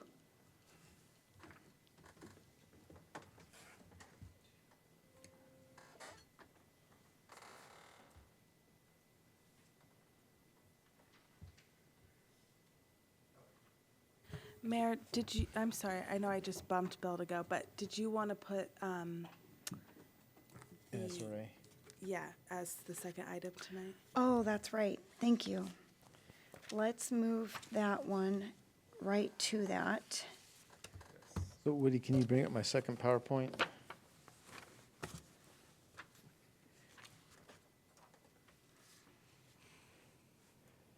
Yep, thank you. So, we've been talking about this a little bit in the past, but is the relocation of our riverfront ball fields. And right now, as we've gone through this process, I'll just start with the first slide. But basically, the city has experienced a little over $300,000 in damage to our ball fields at Riverfront Park from the 2021 and 2025 floods. And so, really this it has brought the flood resiliency of those ball fields to a priority with the city. So the city's basically explored 2 different options. The first option was potentially swapping the soccer fields or switching the ball fields at Riverfront with the soccer fields at Winnie Hauser Park. This would take the ball fields and bring them to high ground, and soccer fields can be made fairly flood resilient fairly quickly because they don't have fencing that surrounds the field, and you're just moving goalposts. And then as we were, as city staff was brainstorming this, we also realized that NSRA, the North Star Recreation Area, has had ball fields as part of their master plan. I'm sorry. NSRA, I'll call it that, okay?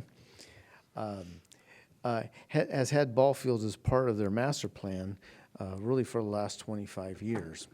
And then as we started looking at that, we realized there were some distinct advantages to that. One, relocating the ball fields to NSRA really preserves the acreage at Riverfront. So whether there are additional soccer fields go there or there's other recreational uses that are beneficial, one of the hardest things to gain in the city is several acres of continuous open space, or contiguous open space. And so that's what Riverfront certainly has. And if we just did a swap between Winnie Hauser and Riverfront, we wouldn't gain that additional open space. So that's a distinct advantage. And then the other piece with NSR, or with Winnie Hauser, is that those soccer fields were built with RCO money.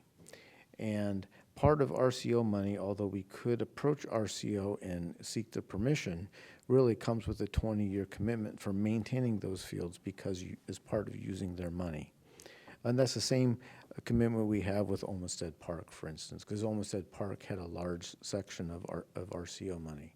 Now, it's part of our theory that we could approach RCO and say, we're still, if we did the Winnie Hauser riverfront swap, that we are still maintaining the same number or more soccer fields than we originally put in with the original grant, and therefore we're meeting that same or similar necessity, but we haven't gone through that process yet. We've never gone through that process, so we really don't know what it's like. But we were, we had a certain level of confidence we could make that proposal with the predicament we were in. But with looking at the master plan at NSRA, we took a look at that, and this presentation is going to go through a little bit about that. You can go to the next slide, Woody. We did look at 3 different options at NSRA for a couple different pieces. But some of those key points, we, for about the same cost as the Winnie Hauser Riverfront swap, we can fully design and fund the design and construction of what we're calling option 1. And I have layouts of those options in the next slides. But option 1 proposes to locate 4 Little League ball fields. So we have 4 ball fields to replace at Riverfront Park. 2 Little League ball fields, which are fully fenced, as well as 2 T-ball ball fields. They do suffer scour damage and that type of thing, but basically 4 ball fields. I don't want to get ahead of myself on the slides, but basically we can fund the baseball fields, the additional parking. So the proposal right now is for 100 extra parking spaces to serve the ball field, and that's also assuming that we landscape that parking similar to what's currently at NSRA. So NSRA parking has a bit of landscaping in it. If we design the parking, there's another option of that. If we design the parking spaces like we have at Winnie Hauser, we can fit 160 spaces in. So it kind of depends on which option you want to do, but at any rate, that's rough. Even 100 extra spaces will triple the parking available at NSRA as it exists today. And then there's some other amenities as well. So those other amenities are things like a storage facility for gear. We would presumably at any of the 3 options have to add porta potties and stuff because the current public restrooms would probably not big enough to serve that many little leaguers there at once and that type of thing. So there's some other amenities that's included in that, but mainly these different options and layouts are conceptual, and they're mainly designed to figure out whether we can fit the acreage in available space. So keep that in mind. They don't include a lot of the extra amenities we'd do with a full design of that type of a project. The city would manage the use of the fields and be responsible for the routine operation and maintenance. Again, that's really just shifting that workload from Riverfront to NSRA at this point. So part of this is showing that we're really not doing these fields would not create a significant additional burden to the county and the county parks resources. And with Nathan Salsina is very confident that we really don't have the difference in required maintenance between those 2 things would be really de minimis. And also our city is highly capable of maintaining ball fields, as we all know. The county park would remain, or county parks would remain the owner of the NSRA site. And like I said, the county's contribution, really the city has determined we can meet all those resources needed to establish and operate the ball fields. And what we would ask the county to do, we just do it in compliance with the NSRA master plan. And then the other thing we'd ask for the county is, rather than an asphalt surface, if they would chip seal the parking surface to make a hard surface there, because that's just more economical. Next slide. Okay, so this is just a a quick page of the North Star Master Plan. This is the first page of the master plan. You have a kind of a 5 or 6 page excerpt of the master plan that involves the development of the main NSRA site. One of the things up in front of their master plan you'll see in the design elements is the designation of open space. The master plan designates 500 acres of their site to open space and kind of minimal development other than trails, and then enhancing fish, wildlife, that type of things. I have that in the memo as well. But if you look at the picture, the original plan was to fully develop as many square feet inside that berm to contain baseball fields. We're only really proposing a first phase with 4 Little League fields, but between baseball fields and parking, that's been for the last 25 years the subject to this property with the master plan. So that's just a real point to make. Next slide. So one of the other pieces when I was talking about parking, we're going to triple the parking with the kind of our minimum parking lot design, quadruple it if we go to 160 spaces if we don't want the landscaping there. This is a picture that's on Google that just happened to have a fairly large event at NSRA, and you can see you've got quite a line of vehicles that are overflow onto Helmick Road. Now, I've gone through the street view of this, and I counted 49 vehicles. That represents 49 vehicles of overflow, which is half of the parking we'd add with the parking space, because this would be shared parking space. This wouldn't be just dedicated and reserved for baseball participants. You know, this would be a shared facility. Also, I've made the point to others that, yes, the baseball fields are scheduled by the city and for baseball season, but when baseball's not being played, from dawn to dusk, those fields would be open to the public. So there's other uses those fields would go and benefit the county if baseball activity, either practice, games, or tournaments aren't being active at that point. So next slide. Okay, so I'll just kind of go over a little bit of option 1.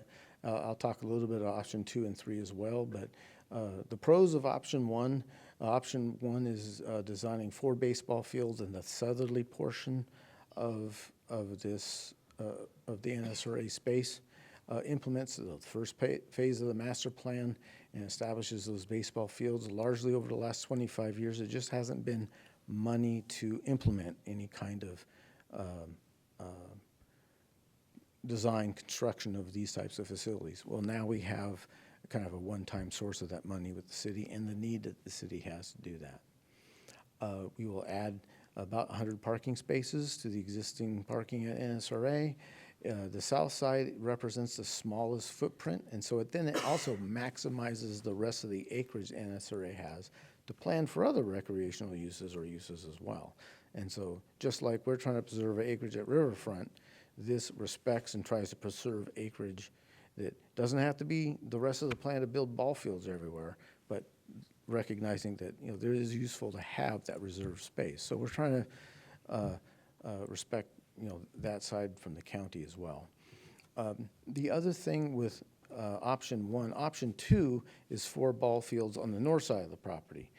But what that ends up doing is starting to overlay and requires the relocation of several existing facilities, trails, and I'll talk about that a little bit when I show you the thing. But for instance, option 2 relocates 300 to 400 feet of the trail system because otherwise it'll go through a baseball field. We do manage to avoid the drain field for the public restrooms, but we don't avoid the drain field for the caretaker, and we'd have to relocate the caretaker's facility as well. And there's some impact to the disc golf and definitely impact to the, how do you say that? The horses, aquarium. I always mess up that word. But they have hitching rails for horses and some, horse-related activities. Those hitching rails would have to move too. Those things are easy enough to do, and they certainly are possible. The baseball fields are also spread over a larger footprint of the property just because of the way things get shuffled, and those things all add cost.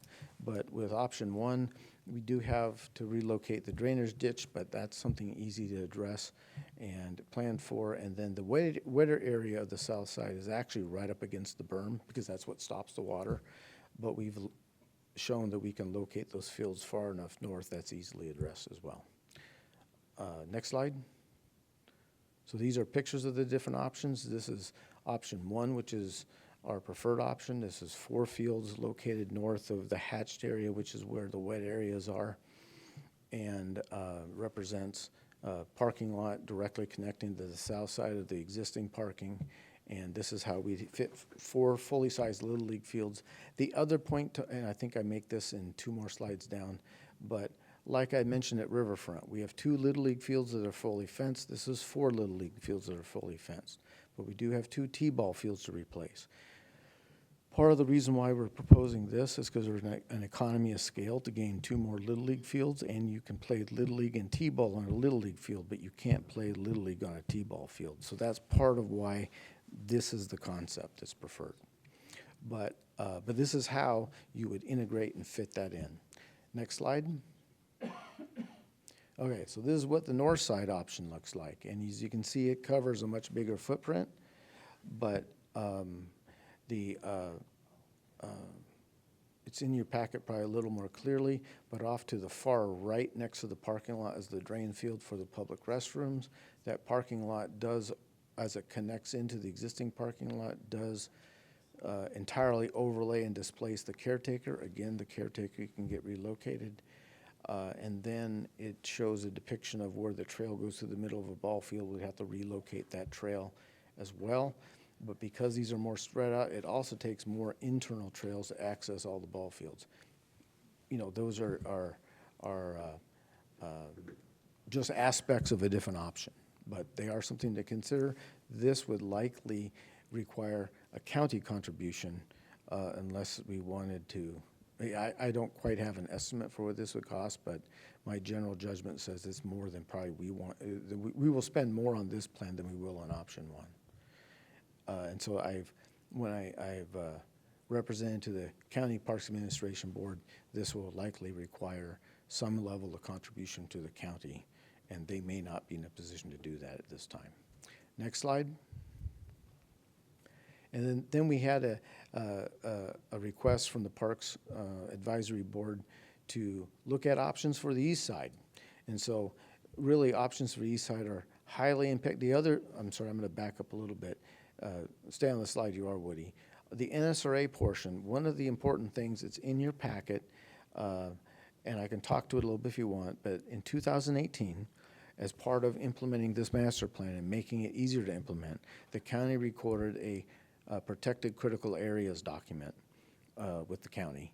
The site plan for that critical areas, what that does is it defines that berm, how it protects and buffers NSRA from the Hanson Creek alluvial fan, and sets up any development within that berm into an abbreviated environmental process because it's already gone through a more extensive process previously. So that's kind of an important thing too. So going to the east side of the road, or even to the north, isn't covered by that document. So we would have to go through a full environmental review and mitigation.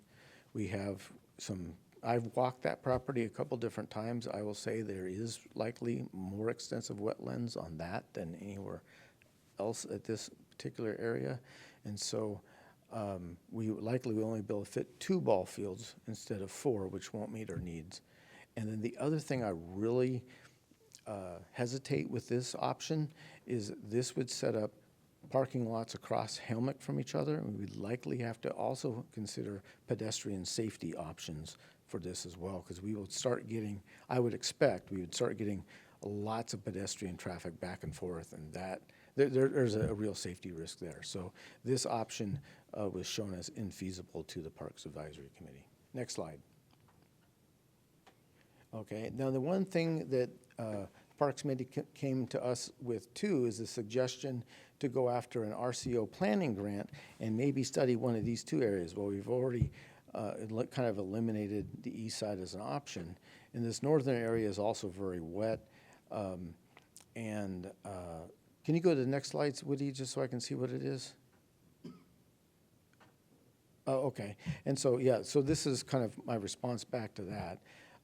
Basically, one of the things, the RCO grant process takes a long time. It takes about 1.5 years and potentially 2 years to start a study. This would set us back about 3 to 5 years, and I don't think that's prudent for trying to get through a flood resiliency thing. We certainly could have another major flood and another $200 to $300 of damage to our facilities down there, so we want to get this done before that happens. And the northern location appears to be also heavily impacted by wetlands. And in fact, it looks to be like a wetland prairie up there. I'm not a wetland scientist, but it looks difficult. It also has extensive access improvements.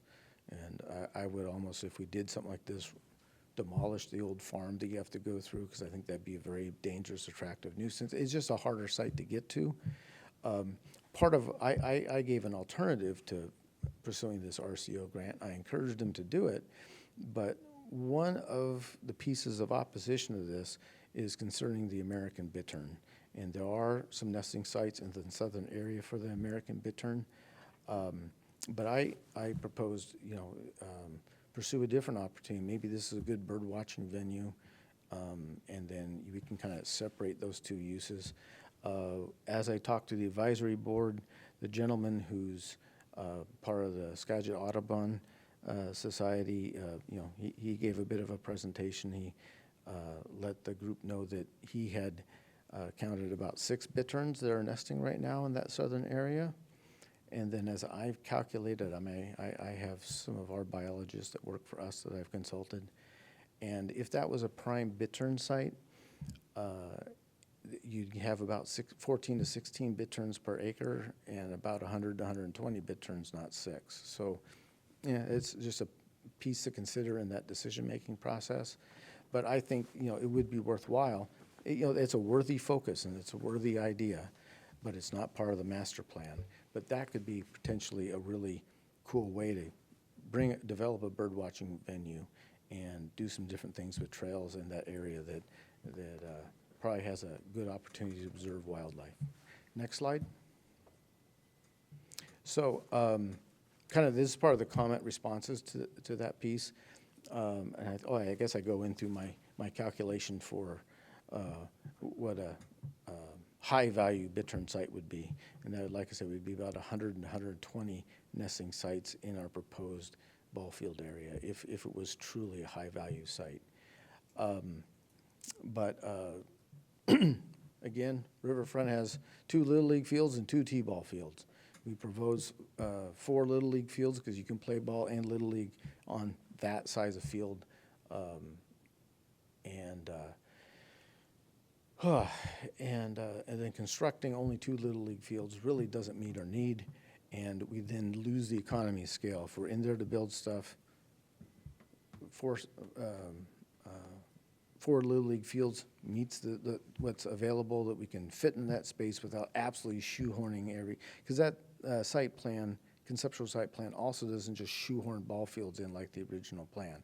It keeps a fair enough amount of space so parents and fans and supporting people can be around each ball field, not feel like they're on top of each other, but at the same time, it does meet our need rather well, and also provides for a little bit more ease of maintenance than if things were super tight. I think that's the end of my slides, is it? So with that, I try to write a rather detailed memo that addresses all of these different type of things, but I think that's a reasonable overview. Is there any questions that I can answer? All right, Councilman LaFaga? It's, so when I zoom out from that property, there's a pretty large amount of acreage around that entire area. 500 acres. Yeah, and so what we're looking at using is a percentage. 7. Yeah. 7.5, 7 to 8 acres is what we'll be using. And so we're looking at using about 1.5, 2%, not even 2% really, of that was already planned in originally from their design. In fact, when I look at their design that's included, they used all of that property around there, and they have 5, 10 fields set up. And so I know that there's been a lot of response from the community, and I've gotten read through the emails, and I've talked to a lot of people even before any of this. I was trying to push more fields because that's been a big concern of the community. So we're having to do this right now, or go through this in order to meet the county's standards, or to get with those guys and try and understand why we. So I guess part of this, we were scheduled, I was scheduled to address the county commissioners kind of on July 8th, and they decided that they really just needed to coordinate with their parks director. And so part of this, I don't know if I want to say it's city administration strategy, but just to kind of get ahead of this to a point where we want them to know with certainty that option one is really the preferred option.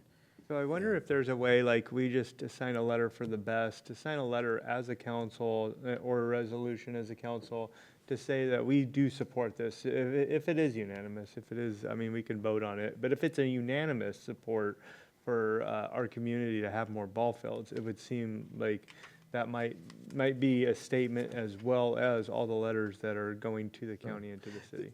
The next basic step, if we were to pursue anything at NSRA, is to form an ILA, interlocal agreement with the county, that because it is the county's property. It's within the city urban growth area, which provides the nexus for us to invest money within our urban growth area. And that's really what the motion's asking, is for city staff to engage county staff in forming an ILA to proceed with the preferred alternative. We would want that ILA so we could clearly define expectations between county obligations and city obligations. Probably have a time frame of some time, I don't know, maybe 10 years, whatever. And then and we need to have sort of that ILA in place so we know what those expectations are before I'd recommend spending real design money on it. But that would allow us to proceed and potentially build fields next summer and then utilize them after that. So that's what we're really asking. Would you say on the conversations you've had that the county's in favor of this, that they're thinking about it, that they're not in favor of it? I don't know. You don't know. So they're not and that's giving the uncertainties why, Councilman, is you kind of the uncertainty of which direction they'll really decide, and I think the Charlie and the mayor's intent is to provide a very clear message of what the council majority wants to go in, so people aren't guessing. And then One second, Councilman Henderson. Thank you. I've seen more support for this particular project than I've seen for anything the entire time I've been on council. It was somewhere around 23 emails asking for more fields in support of this project at Northern State Rec Area. It seems to me like our voters have spoken, our constituents have spoken, right? And it is incredibly irresponsible of us to not relocate these fields that are costing us money year after year because of damage and not get them out of the way. This provides a way for us to give them more capacity for Little League, which they need, as we heard last meeting, that we have teams from Woolley that are practicing in Burlington because we don't have enough fields. And it's a growing sport. We're a growing community. We need to grow, right? And one of the most important things in a community is recreation, is sports, it's trails, it's being able to get outside and go do things.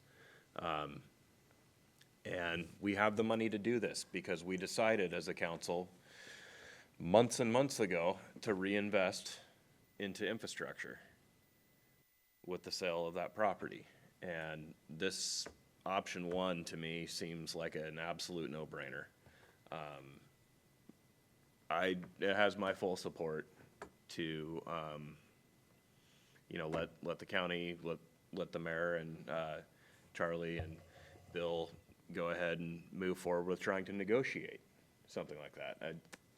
I completely support option one, hands down, and what we saw at our last meeting just kind of solidifies that too. So, Councilman Cock? Are we talking about an action item here? Because I don't see it on the agenda anywhere. And it seems that there are people who have a lot of interest in this that would like the ability to comment, and I think we're cutting them out if we don't put them on an agenda where they'd have a chance to come up and comment. We would be looking for a motion to, if the council was so inclined, to be able to move this forward to their meeting on July 8th. And it would be nice with the other partners who have said that they are in full support of this, the school district, the Upper Skagit, Senator Wagner, amongst Little Leagues, amongst the soccer, the constituents. We did see concern with the Bitterin, which was also, they had more than ample amount of time, same as the others, to email with their concerns, and they did. What I care about is the Sedro-Woolley residents and representing those people here. So I feel that if the council should be so inclined and there's enough support, we would be able to move that forward. Well, I think we need to give the people the opportunity to come up and make public comment about this. I'm just going to go through several things. One, I think as much as anybody up here, I've stood for youth sports. I was two-time Little League coach, soccer coach, and 10-year basketball coach, all in Sedro-Woolley. And I've heard more concern. I tried to get Little League fields when I was a Little League coach, so I know what that's like. However, I did go out with Tim Mans and look at the birding fields. And the way he explained it to me is that those are wetlands next to those grasses, which is a perfect spot for birding. And there are birding people who love those fields. Also, I have heard anecdotally questions about why we would put ball fields next to the Veterans Memorial, which is supposed to be a contemplative place. I'm glad you brought that up. And then also, there's been no outreach to the disc golfers. I just think there's a lot of issues on this. Do we own Winnie Hauser? Is that right? Yes.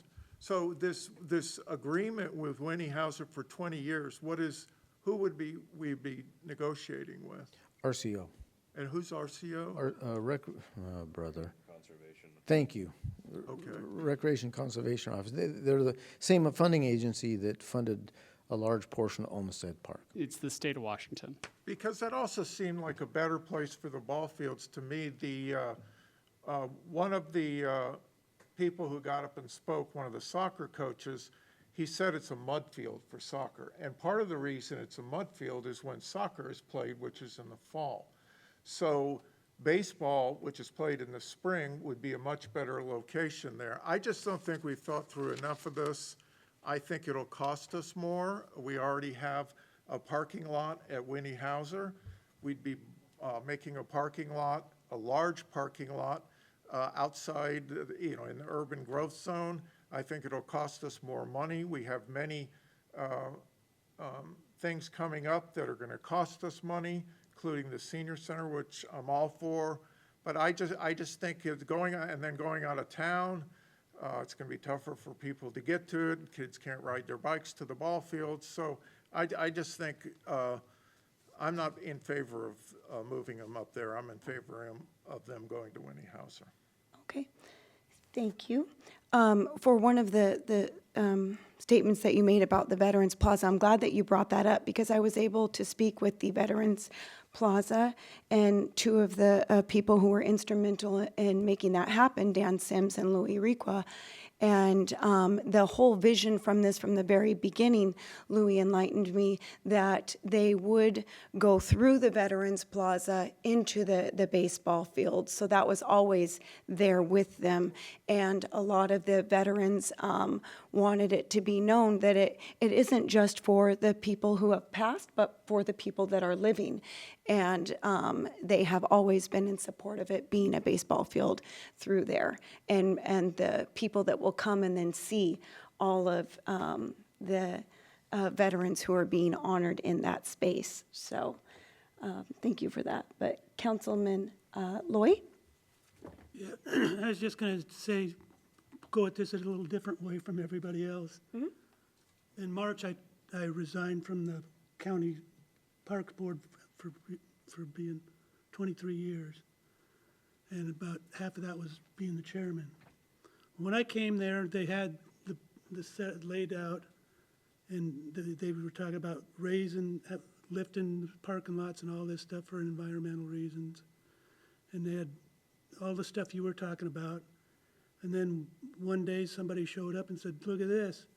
The Indians had got $1 million grant from the feds for the alluvial fan, you know, the fish. And then we tried everything we could to get them to do something else. But the federal alluvial fan put a stop to it was all brakes, stopped it. So that's what stopped us, because everybody was for it 20 years ago. So everybody's forgetting the fish part and the alluvial fans. There's arguments about digging, you know, the alluvial fans would fill up and you got to go dig them all out and stuff. So, and that's probably enough boring stuff. But the one thing that I've been waiting for somebody to say is, and nobody said it, is back then the county committed $300,000 a year for 10 years to do that. And it kind of disappeared there. So you might tell, why don't you just give us the money you were going to spend years ago and spend it somewhere else. But anyhow, the federal government, their federal money is what really put a stop to things back then, because they even had, you know, one ball field named already, remember that? So it's going to be more of a political thing than people want, because everybody wants it already. So you got to figure out how to get around the politics. And you got a brand new parks director, and I wouldn't say it very loud, but I wonder who's going to tell him what to do, because he doesn't know. I mean, there's a lot of history there. So get the 300K a year for 10 years, you got it made. Yep. Thank you. And that's, I think, part of the reason why the county made such a large effort in 2018 to create the protected critical area, so that they have an enhanced buffer with the berm, and that basically preserved a portion of that NSRA to be able to build recreational facilities. And that's why they have the disc golf there as well. Councilmember DeYoung?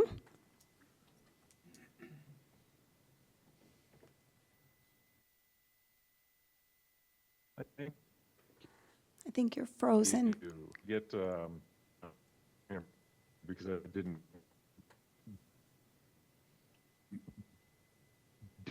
hear it, vulnerable, where is it on that scale? And as a disc golf in that neck of the woods, I'm for more activity happening up there, as it's been stated and reiterated by the rest of the other council members, that it's a place for activities and it's a place for families to get together and enjoy the serenity of that space. But if I could get an answer on the research that's been done on the conservation status of the American bittern, I'd appreciate it. So I've done a bit of research on it. I mean, the American bittern is not on any state or federal either threatened or endangered species lists, which is what really provides various species some very specific strict protections. Really, it falls under the protection of the Migratory Bird Act, which is generally which is the same act that protects geese and ducks and about 1,000 migratory bird species in the U.S. And really what that act does is prevent, it was formed in like 1918 as part of the carrier pigeon, a reaction to the carrier pigeon that was made extinct by extensive hunting. And so it basically protects birds and their nesting areas from active harassment and killing and hunting and those types of things. So what that basically does, and we still have to, and the American Bittern falls under that act, but what that basically does, I've dealt with this act in the maintenance of bridges, because bridges are a great place for birds to nest, and there's various bird species there. And what that does is it kind of creates a nesting window as opposed to a fish window, and so you can't, and again, we will have a full environmental review with any of these projects we do, like every project we do. And I would say it's likely we will have a window where we can't do construction, which is appropriate because you don't want to, whether it's 6 birds or 120 birds, you still don't want to adversely impact their nesting activities. But that's largely kind of where the American bittern falls. And they're primarily a wetland bird, but this isn't a wetland, this is an upland, and that's why it's not necessarily a high value, dense nesting area. It has nesting there, we know that, but it is relatively low for a high value area. So would it be fair to second. say that it's of the least concerned category? I'm not a wetland scientist, but I would say that's probably not unfair. And Carl, was one of your other questions about the disc golf? Because in option 1, I do not believe it. Right. Option 1 doesn't affect it. Option 2 does affect the disc golf, two disc golf fairways, but those are easily realigned so that they can still be used. Councilmember Lavaca, and then Well, I think that actually answered mine, because I was wondering, I've been over there quite a bit in the disc golf, and option 1 doesn't impact any of it, from what I understood. Right. So I don't know that we would necessarily affect their game, especially down that far, except with parking, possibly. So it's always good to have communication, and from my understanding and discussions with disc golfers, and there's a lot. There's, Burlington. There's over here. I mean, it's awesome. It's an awesome way to get outside and enjoy life.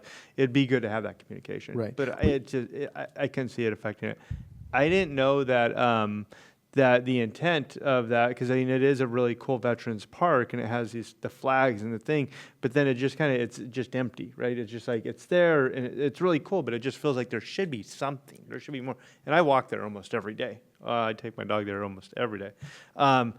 The idea I can almost visualize it. Come in to screaming kids and the batter up and fences and the lights and, the popcorn, and just like you're walking right past this, like, pride in our forces, pride in America, pride in the game, pride in the Sedro-Woolley, and you're just like, yeah, that would be cool. That would actually be really cool. So, what visionaries back then? I would have never, thought that went together, but it does make sense now. Thanks for putting the image in my. Yep. Councilmember Koch? Yes, when I went out with Tim Mans, the guy from the Audubon, he very clearly said that the American bitterns, and I saw 6 of them circling and nesting in that area, he said that they prefer wetlands to hunt in, but they live in grassy areas, so that's where they're living and hunting.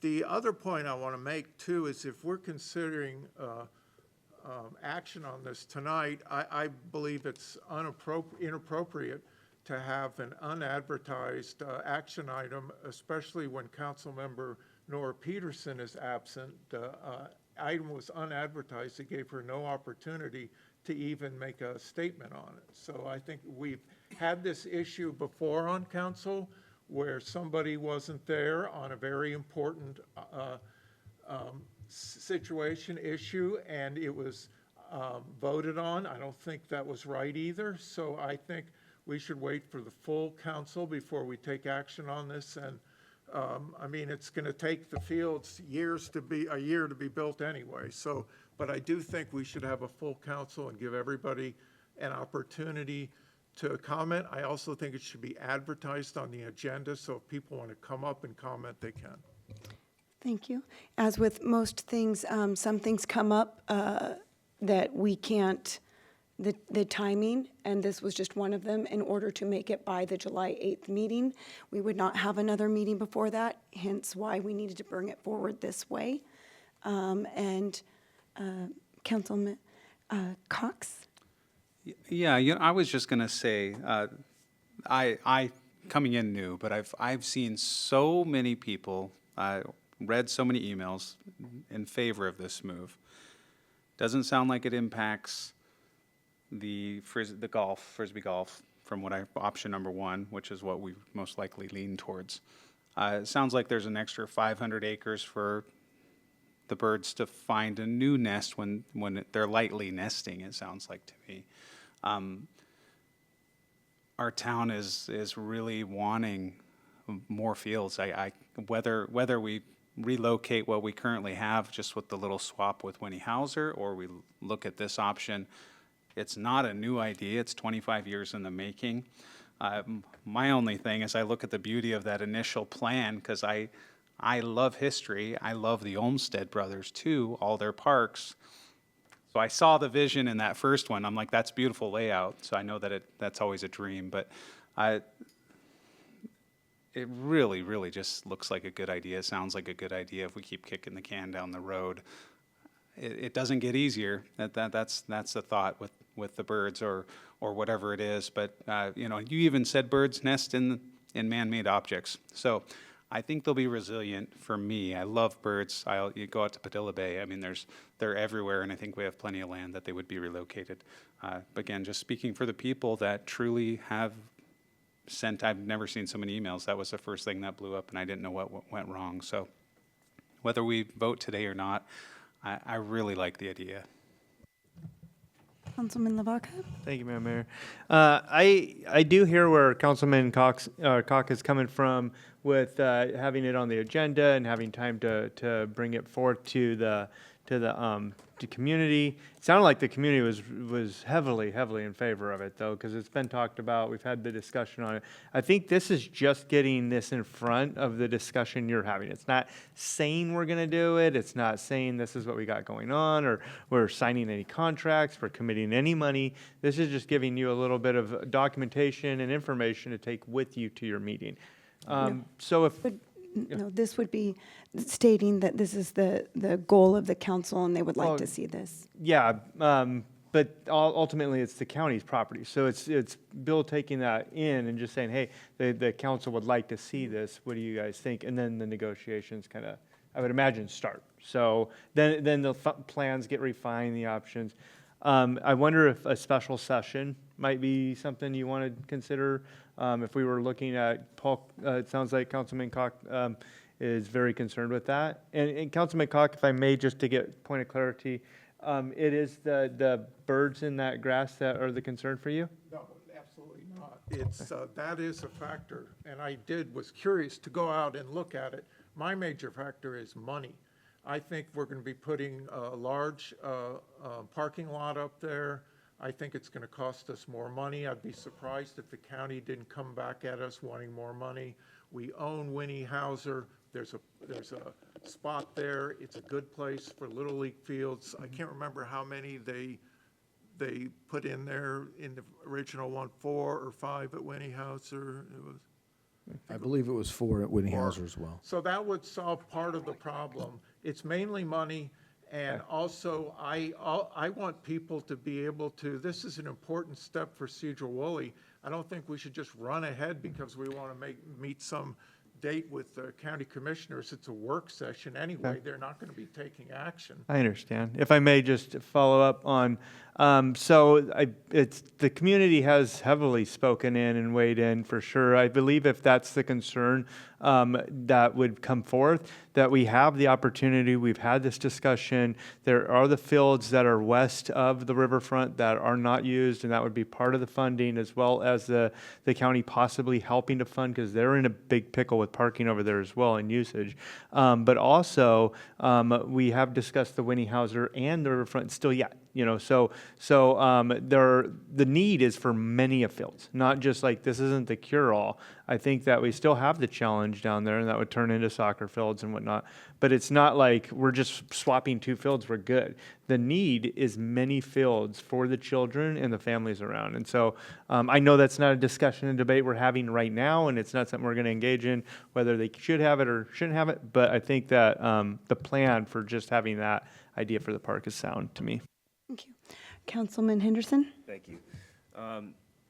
It's worth noting, we did get an email today. It is not uncommon, nor was it uncommon the entire time I've been on council, that we get late items the day of.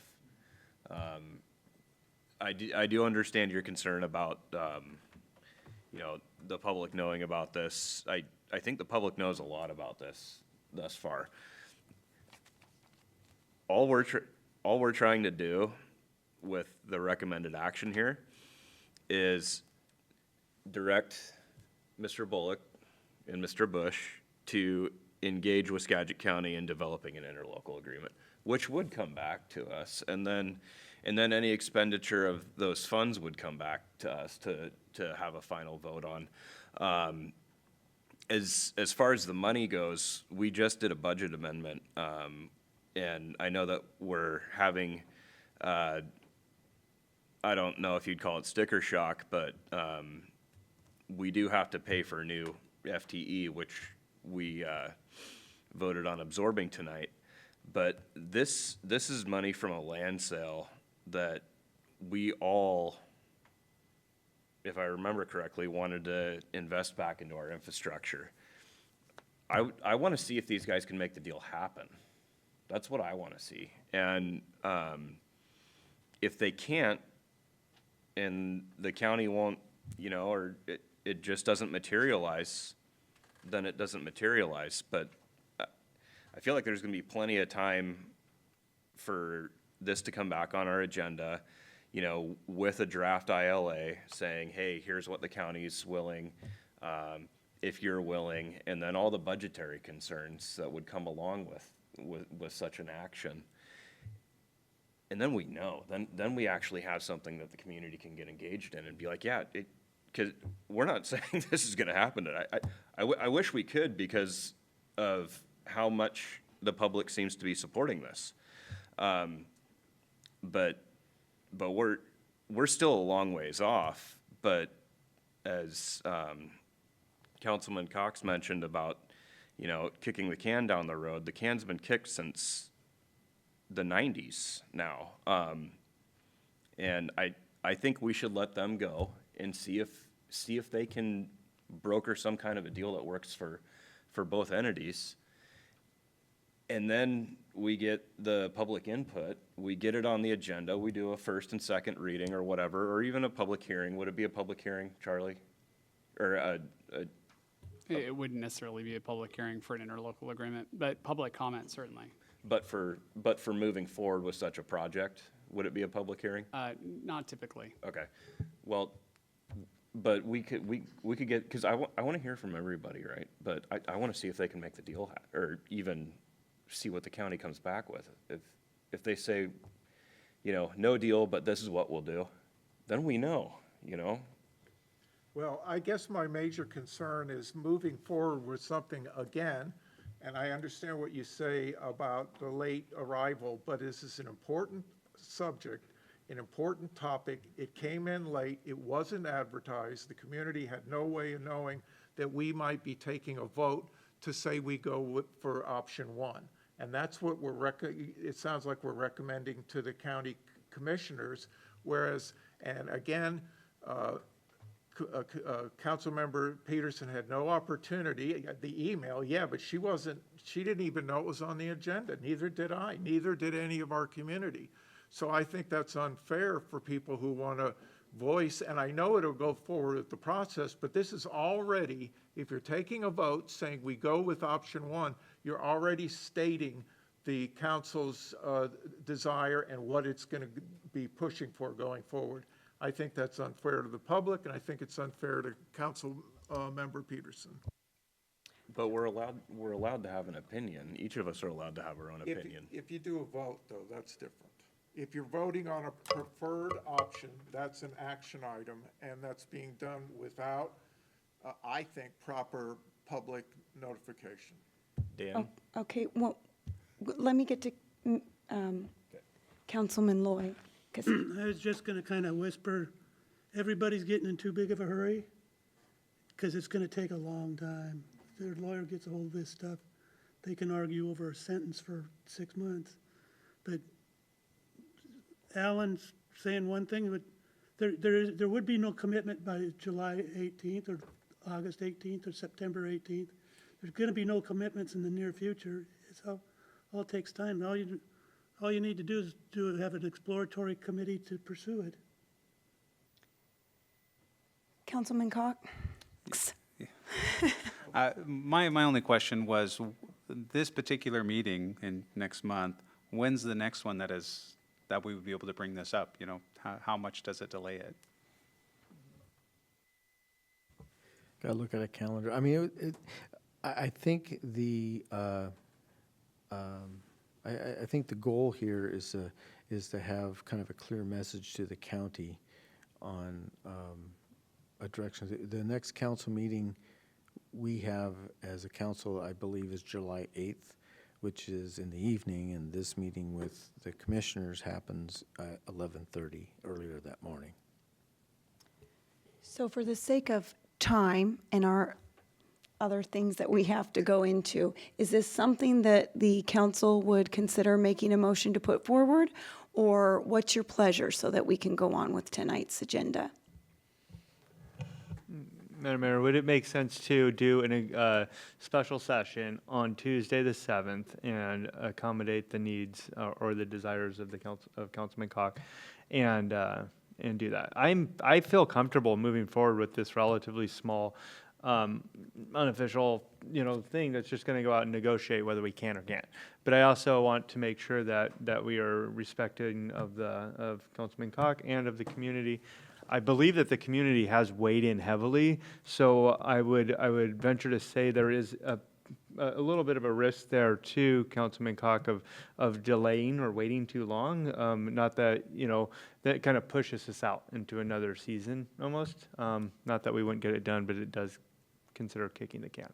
So, yeah, what do you think about that? We've done a special session and it lasted for literally like 5 minutes.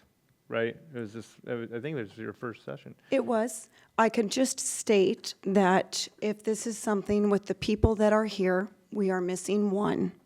It's unfortunate that that person is not here. She has gotten the same emails from both sides, and this is pertinent for the 8th meeting. If the council so had that pleasure, it's up to you. Would you rather just go with that we are missing one? It's unfortunate that person could not be here tonight, but everyone else showed up to the meeting. Can Dan weigh into whether it's a challenge? If the question is whether there's a legal impropriety as to adding an agenda item at the top of the agenda, the answer there is no. I think that's a routine thing that happens time to time and is appropriate. Okay. Well, if it's a majority of 5 or 4 even, I mean, that's kind of sets the tone there. So, yeah, I would make let me get this out. I would, on the wrong one, sorry guys. It's here on this one. Oh. So, that one, first one. So I'd like to make a motion for, develop an interlocal agreement with Skagit County NSRA master plan and establish a first phase of baseball fields at the NSRA. Is that correct? That's the subject. That's not the motion. Oh, it's here. Oh. So, make a motion to direct city staff to engage the Skagit County in developing an interlocal agreement, an ILA, for the purpose of implementing a first phase of the NSRA master plan to establish baseball fields, parking lot, support facilities, and other amenities on the southerly portion of the NSRA property. City Council proposal option 1. I'll second. All right, I have a motion by Councilman Lavaca, seconded by Councilman Henderson. Is there any more discussion? All those in favor signify by saying aye. Aye. Aye. Any opposed? Say nay. Opposed? All right, so it passed 5-1. Okay, motion passes. Thank you so much, Bill, for all your hard work on this. I think the children will be very happy at the idea that something like this could happen over 25 years later. All right. Yes. Now we're going to move to number 2. It's now moved to number 3. And let's see, Cascade Trail Phase 2. That you? Yes, ma'am. Okay. So thank you, Mayor. So Cascade Trail Phase 2A has been a project that's been in the works for several years for various reasons. One of them, as Mark Freiberger and David Lee's efforts transferred to myself and my team, we've been going through a kind of variety of iterations. Widener and Associates, doing business as DGK.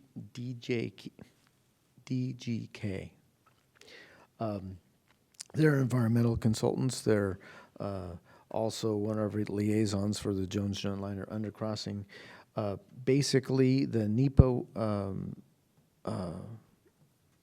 we're kind of at the end of the original NEPA document for this project, and so this requires doing a NEPA update, which is not a full process, but again, it's an updating process that's shorter. But we need to update some of the different environmental documentation for this as we get ready to step into design before we step into construction. And this was in WashDOT's review for 4 months. The WashDOT's kind of has a manpower problem, so some things go slow. But really what this is approving an additional scope of work of in the neighborhood of $15,000 to have them refresh those updates to the environmental documentation so we can move forward with the project. Do we have any questions? Councilman Henderson? Yeah, this is pretty basic. Our match is $2,100, and yes, sir. There's no getting around it, right? That's correct. I mean, we're funded through the feds. It's something that we have to do if the project's going to go forward. Yes, sir. And we spent money on it already. Yes, sir. Then I motion to authorize the mayor designee to amend the professional services agreement with DGK Incorporated to cover environmental permitting required for the Cascade Trail Phase 2A, supplement not to exceed $15,682.76. And then I had a question. I'll second. I got to set, okay, so Councilman Henderson made the motion, seconded by Councilman LaVaca. Is there any more discussion? Councilman Henderson? Is it worth noting that we would not be paying any more than $2,117.17? Is that worth noting in that motion? Not necessarily. I mean, really the main part of the motion is just to get permission to approve a contract supplement. WashDOT uses some different words for these things that I'm used to. And that is necessary for because this is a federal project, so it's a federal process. We just need to approve a motion that renews their contract and allows them to do an update, which wasn't part of the original scope 4 years ago. But if it's not to exceed, then our match wouldn't exceed. That's correct. Okay, that's it. All right. If there's no more discussion, all those in favor signify by saying aye. Aye. Aye. Aye. Any opposed, same sign. Motion passes. Thank you very much. Now, we're on, it says 3, so I'm trying not to confuse everybody because we had to add the extra. But so we're going to go on ordinance 212226, Housing Authority. First read. Thank you, Mayor. This is an easy one that came about because our newest council member is a former member of the Housing Authority, which led us to consult the code when he was appointed. And in doing so, I came across a contradiction between the code and the RCW, and this is an attempt to reconcile that. In the code section regarding eligibility for and removal from the Office of Housing Authority Commissioner, 236010 contradicts state law on the subject in 2 key areas. It allows commissioners to be members of the city council, which is prohibited by the RCW.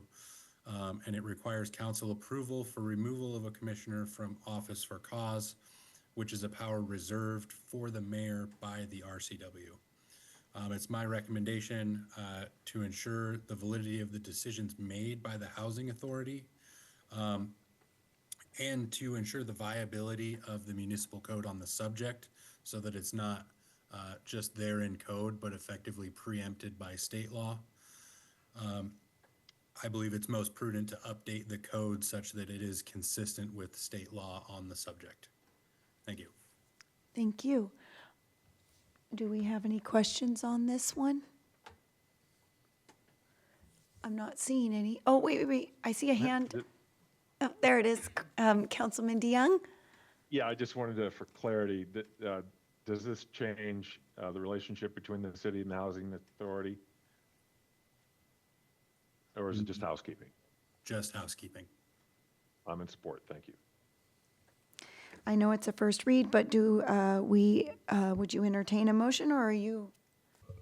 So what would happen then with Councilman Cox? Would this be effectively removing him from the Housing Authority Board? He already did when he became a council member. Okay.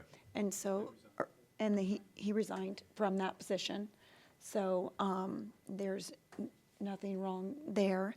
And then we will find a position for that, to fill that need. Well, this aligns us with the state RCW, so I don't, would there be a reason to delay?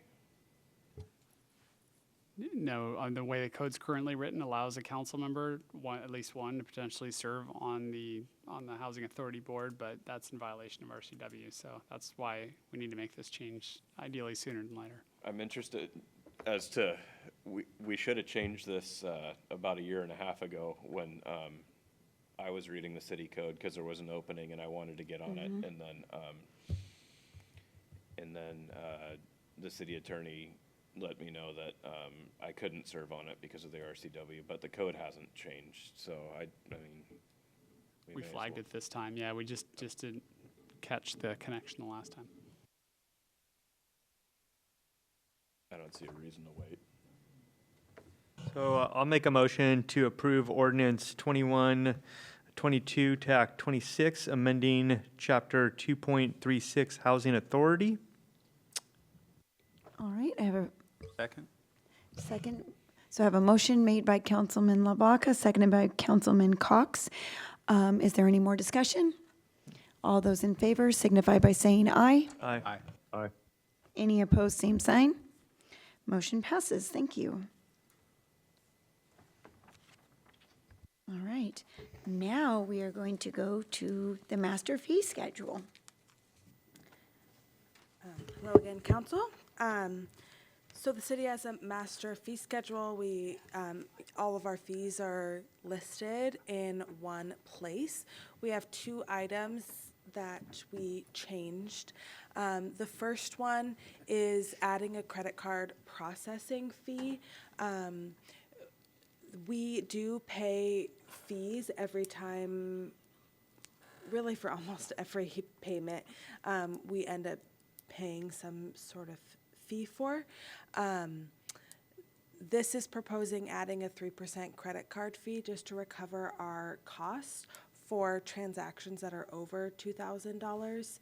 Later, we may consider looking at all of our fees, but really this is for any of those large payments, like a $20,000 permitting payment that the city is paying, close to 3% when that payment is made on a credit card in City Hall. So we thought we would start there, not start with, someone coming in and paying their $150 utility bill, but on those larger dollar amounts. We've also included the addressing and street naming. I didn't include much information on that here. most of that information was referenced in the ordinance that Ashton went over that council has approved. We are open to have a second read to this, but if council would like to take action tonight, we're also welcome to that. There's not a lot of significant change in this. Councilman Henderson? Thank you. Have we explored like a discounting option? Like, say it's $2,000, right? So 3%, that's $60 that's getting added to, what you're paying. So if the total comes out to 2,000 and credit card fees, first of all, I think are ridiculous. I mean, the bank's getting their money. But I don't like the thought of charging somebody 3% on a $20,000 permit. I mean, they're already paying the permit, right? And like, I don't want to make it more burdensome for, the public to come in. And so if we're absorbing, or if the taxpayers are absorbing the cost for these credit card fees every time, can there be a happy medium of, we'll put a 3% discount on your thing and then essentially charge the fee to make it the $20,000, like total, right, that they're paying? Or have we looked into debiting? Or do they charge for a debit card transaction, or is it just credit? It's basically 3%. For credit or debit? I got a bit of information for this. Anytime you use any kind of card, whether it be debit card or credit card, Visa and MasterCards are the entity that is charging that percentage. Yeah. We do take the hit for it, on those large items.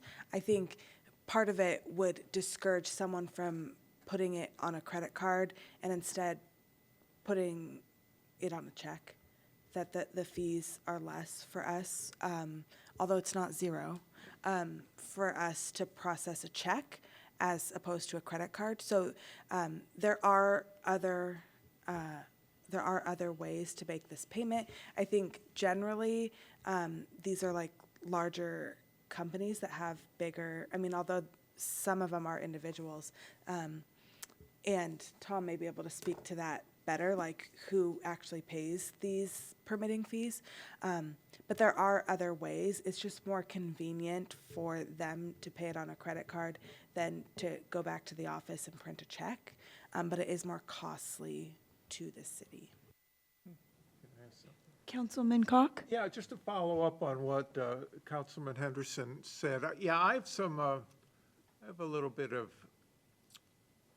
qualms about this as well. But say on what Councilman Henderson was saying, a $20,000 on a credit card, because I know merchants hate credit card fees from Visa and MasterCard, and we're in the same boat, right? Because we have to pay, like on a $20,000 credit card, how much would we have to pay in a fee? Do you know, even approximate? 600. 600. Yeah, now I do see 600 what about raising the thing from 2,000 to something else, a little higher? So you want them to write the check, but maybe I don't know. Councilman Lavaca? Thank you. So I am in agreement with what it sounds like with Councilman Henderson and Councilman Koch about adding additional fees to the people that use the city services for permitting or various other things. It's a 2,000 or above, which is $60 to hundreds and hundreds of dollars, and it is convenient to have your card in charge, and you get miles and you get points and you get these things, but you're kind of looking at for some reason, I remember doing hikes in impact fees and permits that it kind of were taking into account part of that. And maybe we didn't do that, but years ago, I remember like there's a discussion that we had because of these fees, maybe we can compensate. Nevertheless, they're already spending a lot with the city. And I know it's kind of part of that, but it's just another way of raising the fees, because we'll do that this year, and then next year look at the pay schedule and say, yeah, these fees probably aren't high enough, so we're gonna have to bounce that up a little bit now. So every year they get a little bit, and now the fees are there, we did the interest payments, but the taxes on those fees need to go up a little bit. You know, it's just, it seems like it continually grows. And so I'm not totally stoked about seeing this on the schedule. Councilman Cox? Two questions. One, what is the overall expense of this? Like, if you're hoping to elevate it to a $2,000 threshold, what's that number look like? Are we bringing in, $10 million in permits, so this is costing us $25,000, or do we have a number that you're hoping to recoup? I don't have the specific amounts that we've paid, like for our credit card processing, based and like broken out by dollar amount. But I do know that we had someone come in and pay a $20,000, $23,000. Right. So the city, the permitting fees are designed to cover the associated, or close to the associated costs of some of getting the permit, not to cover the costs of making the permit payment. So we are using general fund dollars to pay for those bank fees. That just comes out of the general fund. And a $600 fee kind of hit it for us, like, oh, that's a lot of money. They can add up. That was so I would be curious of how many transactions we have. That's what I would like to see. I also am not a big fan of line item, adding this fee and this fee and this fee. I'd much rather see it's another $5 for a shower head or whatever that is. I'd rather see the fee go up $1 or whatever, so that it just looks. I like it to look clean, but I don't think it prohibits or will reduce anyone building in Sedro-Woolley. So everyone's doing it. I'm not a fan of it, just like Councilmember Lavaca said. So I wouldn't love to see that, or maybe a higher threshold, increase that number. Yeah, I think some of the argument, though, against that is that there is an alternative way to pay. And so you put the fee, you either put the fee on to everyone, right, by slightly increasing all the permitting fees, or you only put the fee onto people who created the extra expense, instead of, and then those who decide to pay via a cheaper method don't get charged the fee. Councilman DeYoung? Thank you. So I'm just wondering, here I am at the Association of Washington Cities, and we've actually, there's been some courses on this discussion.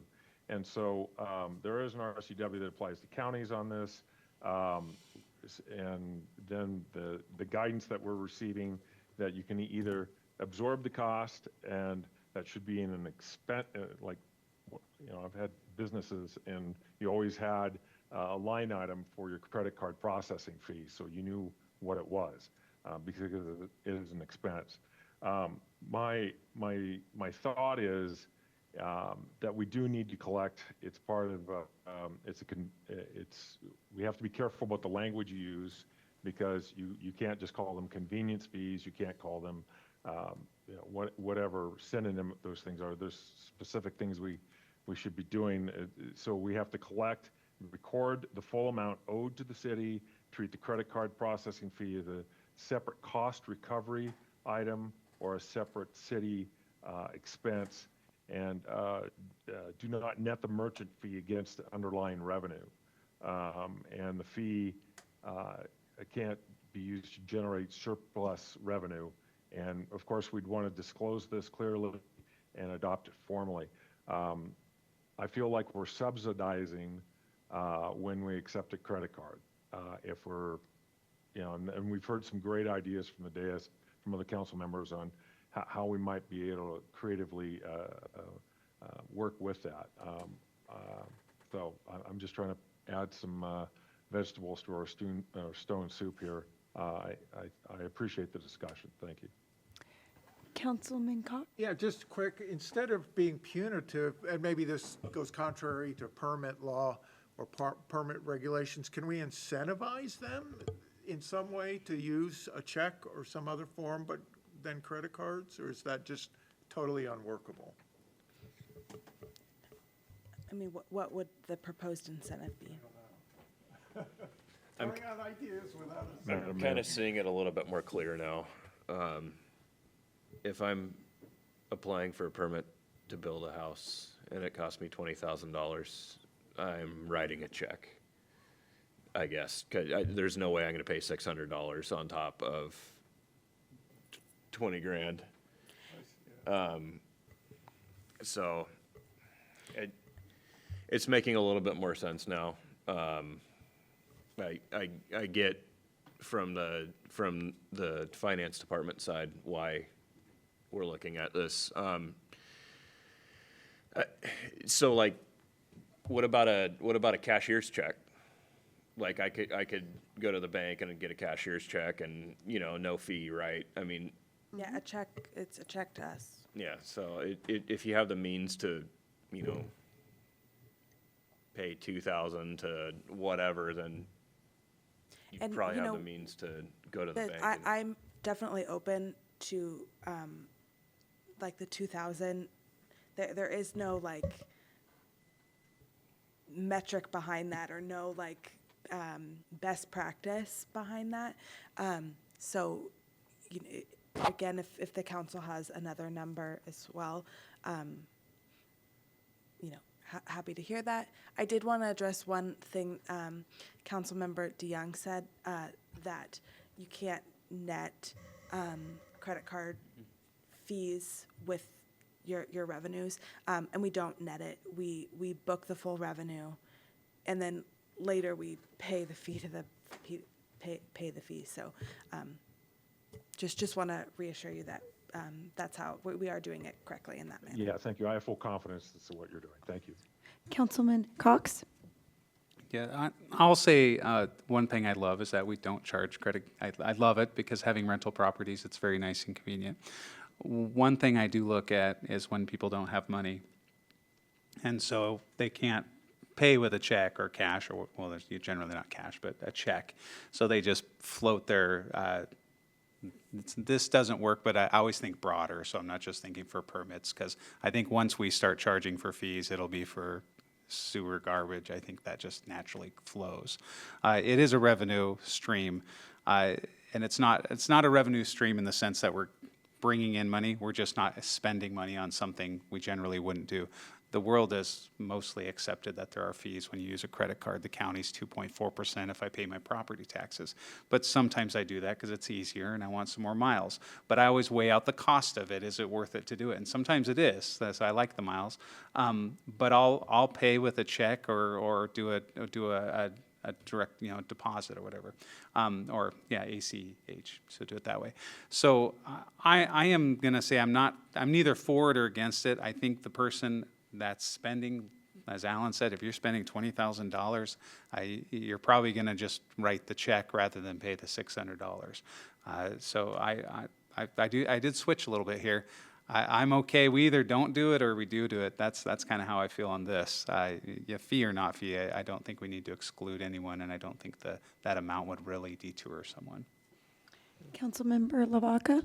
Thank you very much.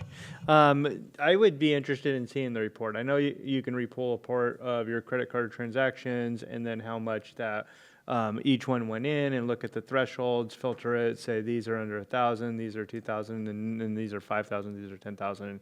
And you can pill out the big ones, and you can see how much are actually going into these fees.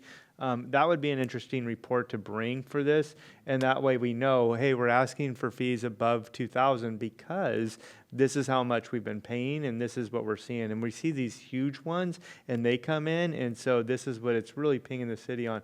But if all of this is kind of geared towards a one payment that was made one time, it could be challenging. So I'd like to see the report, to tell you the truth, and see where we're at.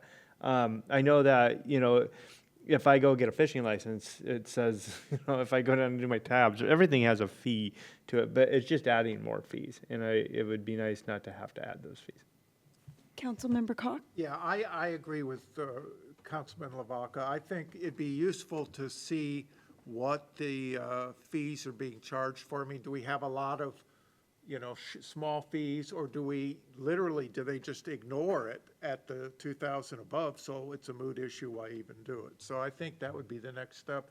And also, like Councilman Henderson said, if you're building a $20,000 addition, you're going to watch it every penny, and you're going to run down to the bank and get a cashier's check. You're not going to throw it on a credit card. So I think with a little bit more information, I think we'll have a better path forward.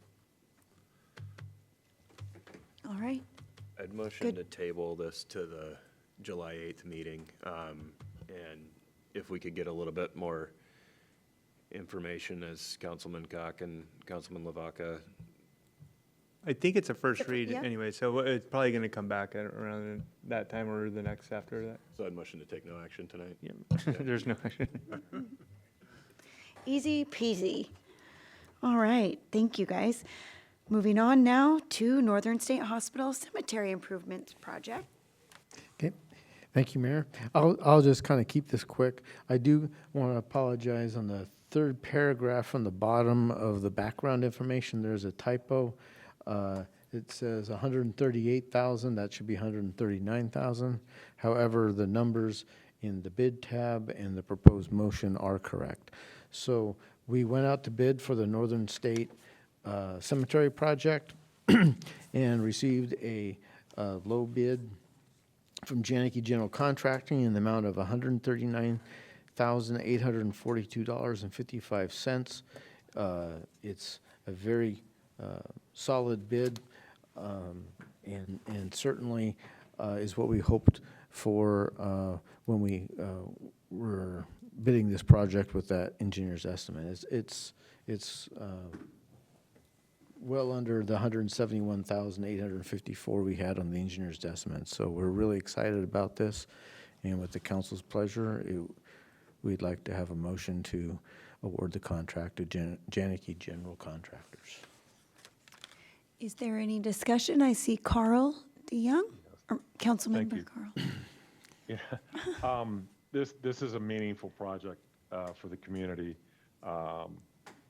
Northern State Hospital Cemetery carries historical, very human, and family significance. And I appreciate the care that's been taken with this improvement. And I'm sure other council members have comments as well, but I certainly would like to see this move tonight. Thank you. Is that a motion? Okay, so I have a motion. I move. Therefore, I move to award Northern State Hospital Cemetery Improvement Project. Now it's kind of blocked out there. Sorry. Contract, thank you, 2026 PW-2 to Janicki General Contracting, LLC of Sedro-Woolley, Washington, in the amount of $139,842.55, including sales tax. Do I have a second? I'll second that. All right, I have a motion by Councilmember DeYoung, seconded by Councilman Henderson. Is there any more conversation? I just want to say this project, and I appreciate what Councilman DeYoung said. This is an important project that recognizes human beings that lived before us and deserve the recognition. And I think it goes to where Sedro-Woolley is, a place of the heart. So, thank you. Thank you. All those in favor signify by saying aye. Aye. Any opposed, same sign. Motion passes. Thank you. All right.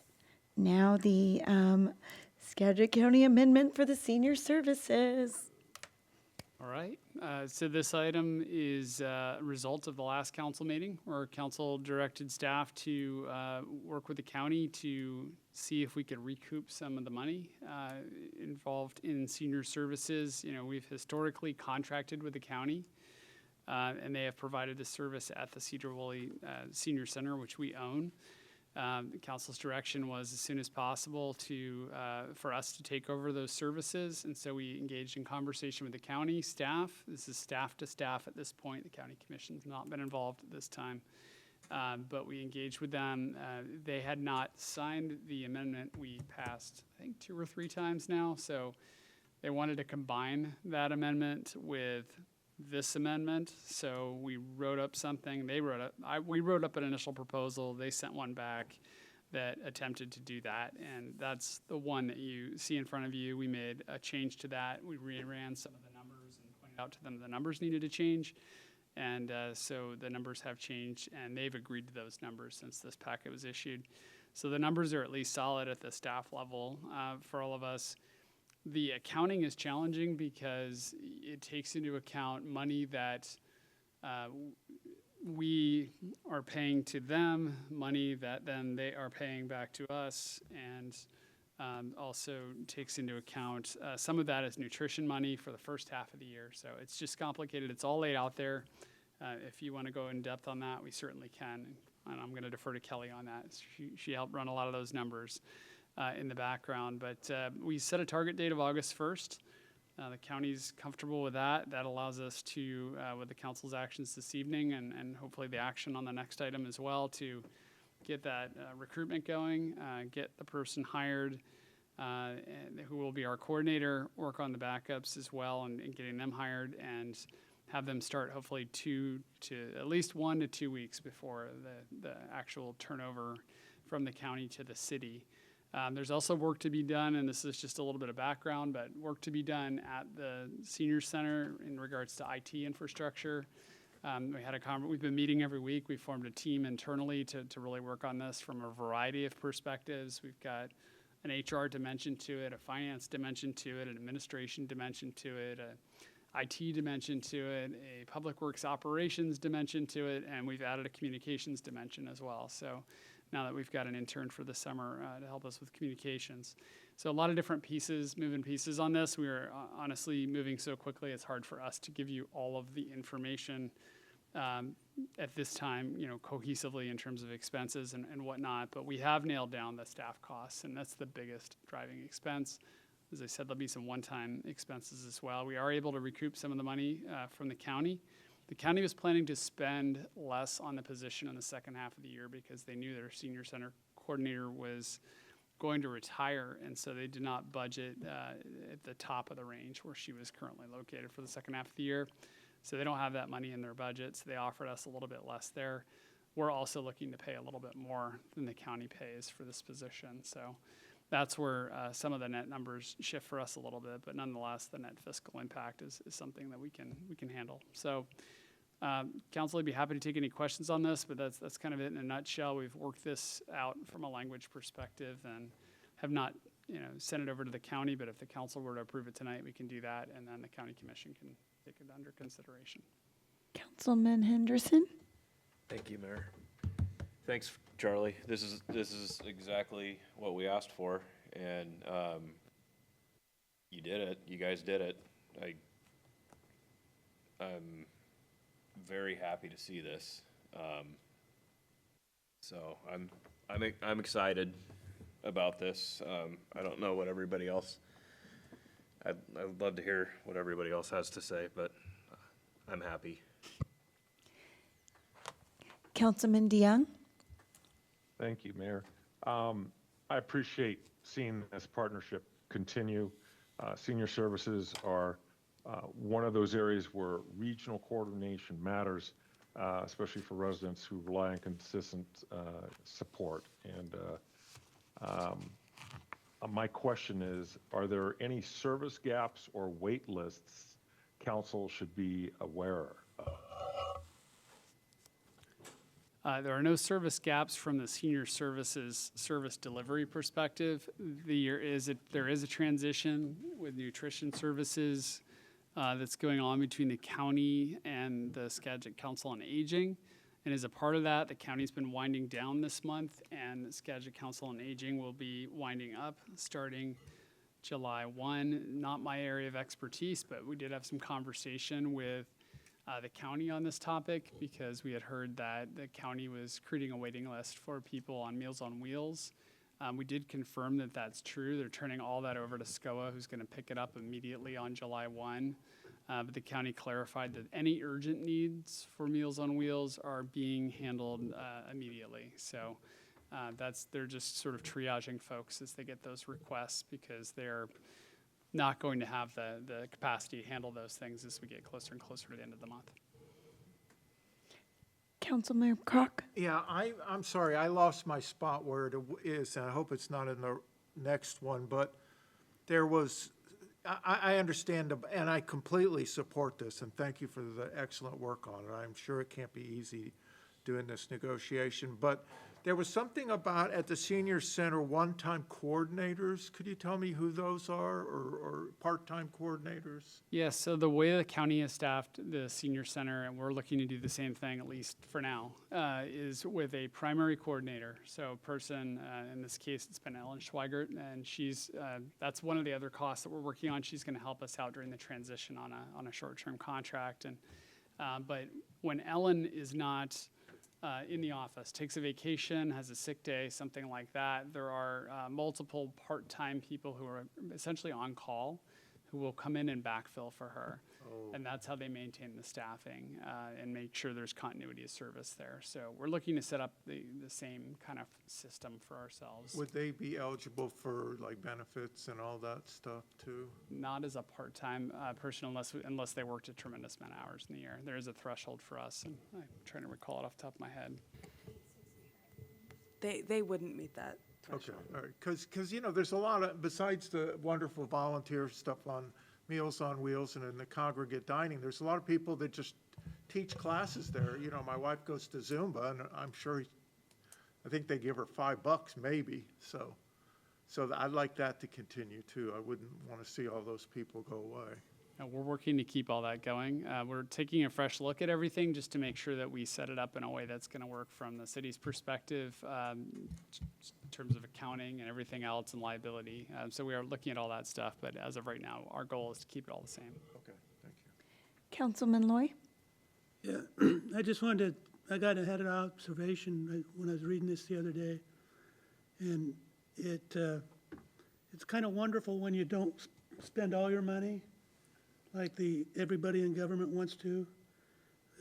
When Alan told me about this, and I just go, makes you feel pretty good because you didn't blow the wad and you accomplished something. So to me, it's a good example of don't blow it all at once. So it's a good thing. Good, thanks. Madam Mayor, I'll just make a motion to authorize the mayor or her designee to execute Amendment 1 to 2024 TAC 177 TAC ILA, an interlocal agreement amendment with Skagit County. I'll second. Jinx. Rock, paper, scissors? They can have it, he can have it. All right, we have a motion made by Councilman Lavaca, seconded by Councilman DeYoung. All those in favor signify by saying aye. Aye. Any opposed, same sign. Motion passes. Can I make a little comment? Oh, real yes. quick? I know we're on the road, we're not all the way there, but once everything's in a pretty good place, I think there should be some sort of public ceremony at the senior center, inviting all the seniors and just sort of celebrating them. I 100% agree. I think that would be a lovely celebration. And if possible, and I know we're putting Charlie on the spot, but we asked him to spearhead this for the city. And you're not an elected official, you're an employee, so hopefully we can do this, but be able to do something special recognizing that effort too. And you just haven't taken your foot off the gas this entire time. So everything you've done on this has been exactly what we had hoped and more. So I do appreciate that quite a bit. I can't speak for everybody, but I do. Absolutely. All right. Good job. Okay, now, resolution for the Ask Me a Non-Represented Salary Schedule. All right, made a couple of updates, and just a point of clarity, we have two schedules. The AFSCME and non-represented schedule is all together as one, and then we have a separate non-represented schedule, which is the same information but only non-represented staff. So there's a couple changes on this. First one is what we talked about in the budget amendment, activating the associate planner position and deactivating the assistant planner position. At a previous council meeting, we added the associate planner position to the salary schedule, but kept it inactive. And the second thing is adding a senior center coordinator and part-time senior center support positions, which is actually, my apologies, actually in there as the on-call coordinator, which is what they're currently called. The wastewater department would like to deactivate the wastewater administrative position. They are using that FTE for an operator position. So all three of these items are included in the budget amendment passed by council. I did want to note one thing that came up. Councilmember DeYoung had a question about this item, and I noticed an error in the on the resolution, just a holdover from the first read of this item. It says effective May 1st. If council would like to approve this item tonight, I would request that it just be adjusted from May 1st, 2026 to July 1st, 2026.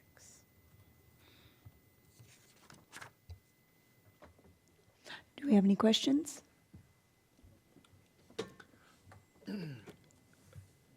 Me, please. Thank you. Sorry, I was looking at you. So we're in this, we're just gonna deactivate the assistant planner position, so that it'll still be a line item, but it'll just be vacant completely, right? Like it'll be a It's a placeholder. It'll be a placeholder, not a vacancy, right? It'll Correct, just- not okay. a vacancy. No change in the FTE for that item. Okay, well, we already passed a budget amendment to cover all of these things earlier tonight, so. Correct.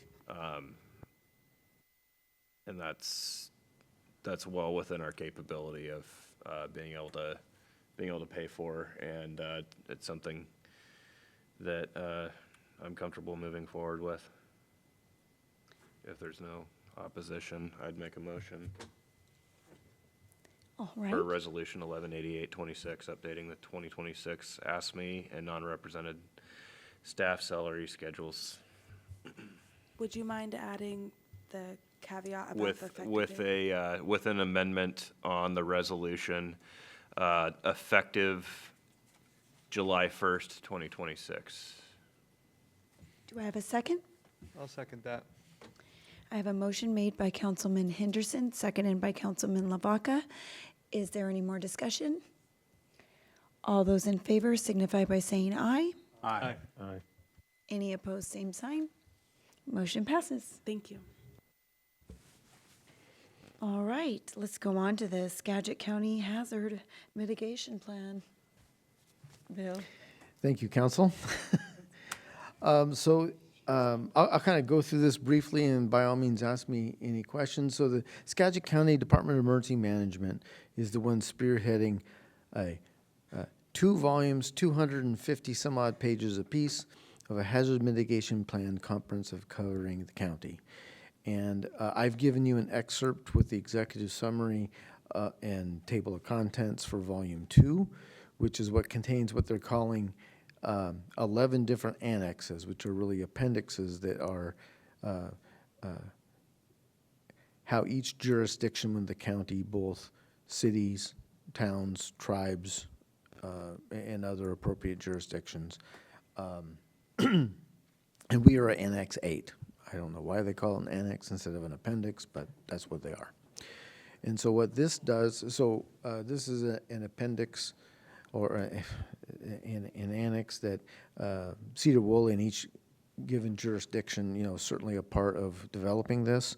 It identifies, who the key players are. So, I'm identified, Charlie's identified, there are different key players in our EOC. And then also, identifies, summarizes different hazards our community faces. And probably the kind of a key thing with this is, ish at the very end, the annex for Sedro-Woolley, Annex 8, is the second document in your packet. But page 8-21, table 93, basically is called the current status of previous hazard mitigation action plan, which talks about specific strategies and project status addressing those specific strategies. Like, for instance, the first one is the feasibility and or investigating the feasibility and funding to provide generator power to key facilities, and it's a carryover from a different initiative. There's another one that is talking about the flood resilience flood resilience of the Southwest Sedro-Woolley, and another one for the ring dike, and basically our projects we've all pretty familiar with. The importance of the approval of this document, so all of these different jurisdictions have to approve the document, I believe, for it to move forward. This document, only an approved version of this document will allow us to be eligible to apply for BRIC funding, for instance. And so the county, I guess, has an urgent request to all these jurisdictions to have this signed before July 17th so they can forward their copy, I'm assuming, to FEMA and other agencies, showing that we've adopted a rather comprehensive hazard mitigation plan. And I've been directly involved in edits and additions to this plan to make sure we have had our interests we've all talked about really in the last 2 years since I've been here for various things. And so it's a planning document that allows us, it makes us eligible for key funding sources to provide for flood resilience for the city and the county overall as an entity. Councilman Henderson? Thank you, Mayor. So the BRIC funding, to be eligible for that, we have to pass this document, but what is our, well, everybody has to pass it, right? So we're the last one, right? Nope, we're the first one. Oh. I read that wrong. Well, yeah. I got the notice that please pass this on, I think, last Tuesday, and I wrote this council packet on Wednesday. Okay. So we're Annex 8, and to be eligible for the BRIC funding, everybody has to pass it, and then it has to be sent in. So just like any, I think of it as insurance, right? Most certainly. So we have to follow like that entire 250-page document to a T, right? Which I have not read. So what, say we're not following, like, I guess what I'm asking about is compliance, right? If we need to be compliant to what the document says, or otherwise we're not eligible for funding if we get flooded. I don't know if I would frame it that way, but you're asking a good question. I don't know exactly how to answer it. This isn't, this 500-page document isn't so much a compliance document. It does certainly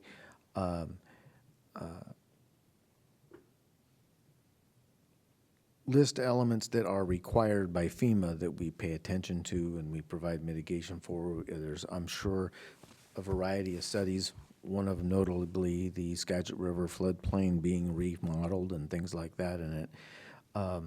But it's much like a comprehensive plan, okay? Our comprehensive plan doesn't require we do every single thing in the comprehensive plan from day one. It's a guideline, it's a guiding document that and this particular document and this particular time and era, I'm not exactly familiar with those update requirements are. I'm assuming there's an opportunity to update and amend it annually, very similar to any other overarching planning document. But the idea is that it identifies a variety, and this also is everything from dam breaks to earthquakes to heavy storms to flooding, variety of things. I mean, it's very comprehensive. I was rather impressed. But we don't have to deal with hurricanes, thankfully, so that's not in the document. But it's a comprehensive document of the types of things we may face in this county and how we intend to approach them, how we intend to involve ourselves in emergency management, how we coordinate with FEMA. It's a 500-page document. And so this portion of the document defines how specifically how Sedro-Woolley fits into that overarching framework. Is there a financial requirement that we don't know about yet to make sure that we stay within compliance of this document? Not specific to Sedro-Woolley. Okay. Councilman Lavaca? Sorry, thank you. My questions are right along the same line as Councilman Henderson's. In Initiative 4 and 5, it's saying that basically the reinforced downtown buildings for earthquake safety, it is a low in this case, but it wasn't included in the last plan. And then we have the development intimate multi-hazard public awareness programs. It's estimated to be more of a higher cost, but again, it wasn't previously put into previous plans. Sorry, this is on page 8. So my question is like, are we signing up to be on the hook of something that they're saying, okay, council, now go make sure every building is now earthquake proof because you guys just approved this plan, and it wasn't in the previous plan, but you did approve it, and now we're going to move forward with it. I'm just going to choose that specific topic. I don't believe so. For instance, the way we typically handle earthquake resilience with an old building is, upon building permit process when are going to remodel more than 50%. There is there's similar issues for that for earthquakes and floods and that type of stuff, whether you get flood insurance or not, that type of thing. I don't think that obligates us to something like that in this way, where we have, some sort of directive to make all those retrofits in the city in 5 years and with some sort of enforcement action, those types of local codes and whatever. I really do not believe that's the case. I think what this is doing is setting up a level of awareness of those types of hazards.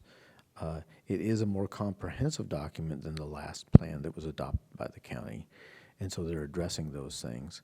But at the same time, I would say it is creating the situation, which is something we already do. A lot of this plan emulates stuff modern jurisdictions already do as some part of their process. Like, for instance, the building permit process, where you have to get into retrofitting a certain building if you're making major improvements. We do the same thing with electrical code.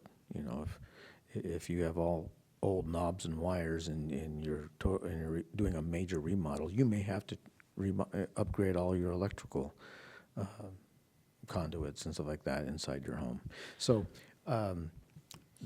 this plan, unlike the comprehensive plan we have, doesn't require us to go through a ton of rulemaking, that's what I call it, when you have to update codes to implement certain GMA directives, that type of thing. But really, it's a plan to base your coordination on, base your awareness on. Some things one thing we may be required to do, which I think we would do anyway, but it's something, we do the similar thing for stormwater. We contract with the county for all of our public outreach and awareness, so it's all done at once. We don't have to do our own individual plan.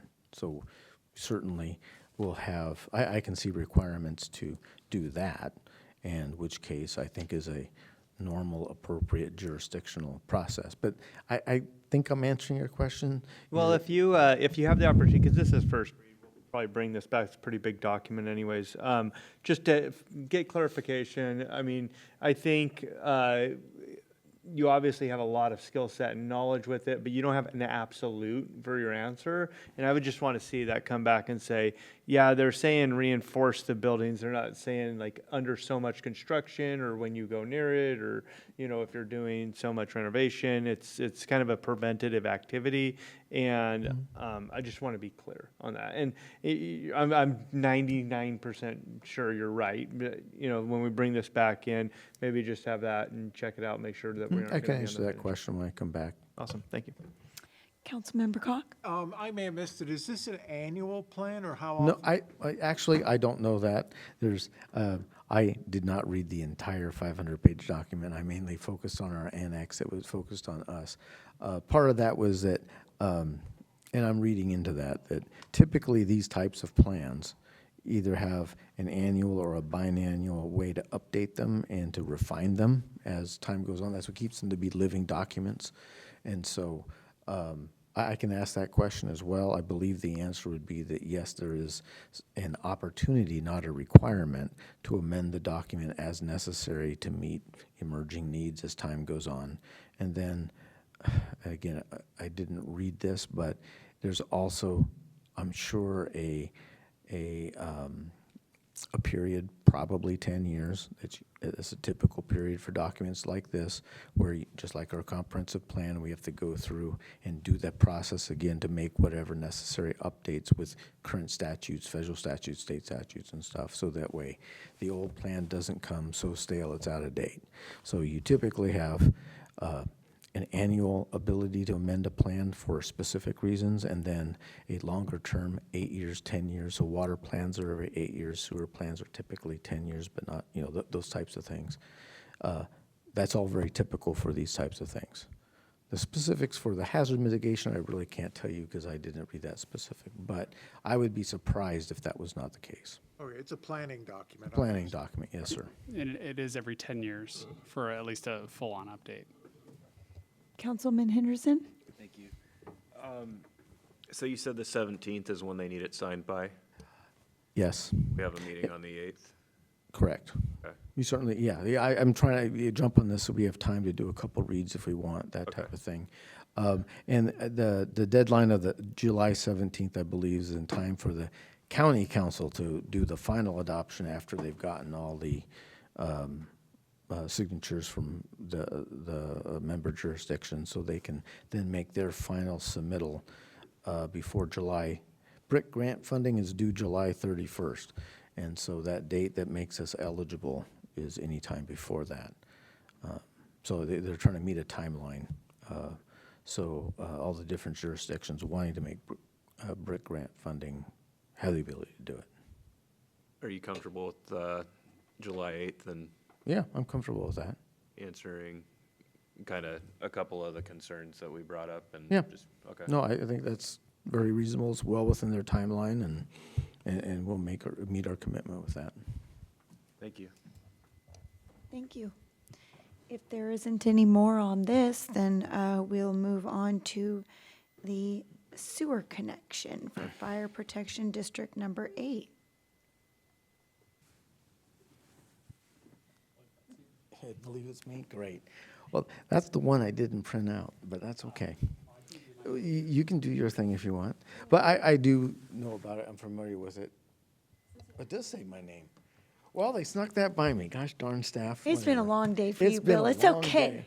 That's okay. I'm very familiar with this, and John Ravenick, right, is here to represent the fire district if you have any questions. He's the design engineer on this project, basically just off Fruitdale Road.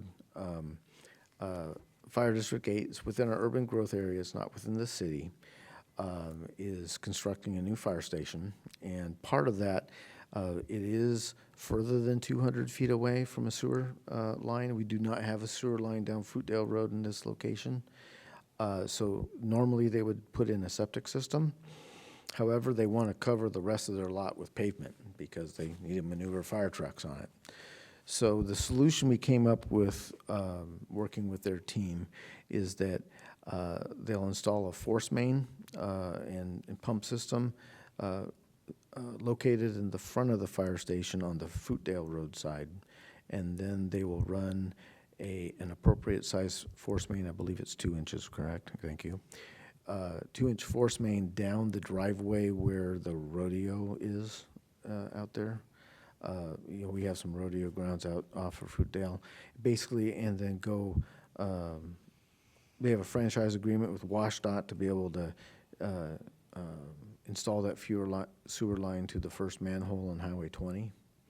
So they'll likely have to bore under Highway 20 because our sewer system is on the north side of Highway 20, not the south side. But those types of things have been worked out, and so the reason why it's important that their force main starts on the Fruitdale side is because when we do get sewer down Fruitdale, they have a reasonable way to connect to that. But what this does is this provides the required sewage service as a connection to our sewer line, where otherwise a septic system on this property would severely limit the capabilities of the fire station, and we don't want to do that.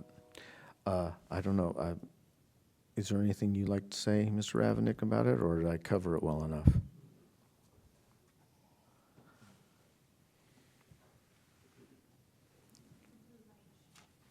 The blue light should still be on.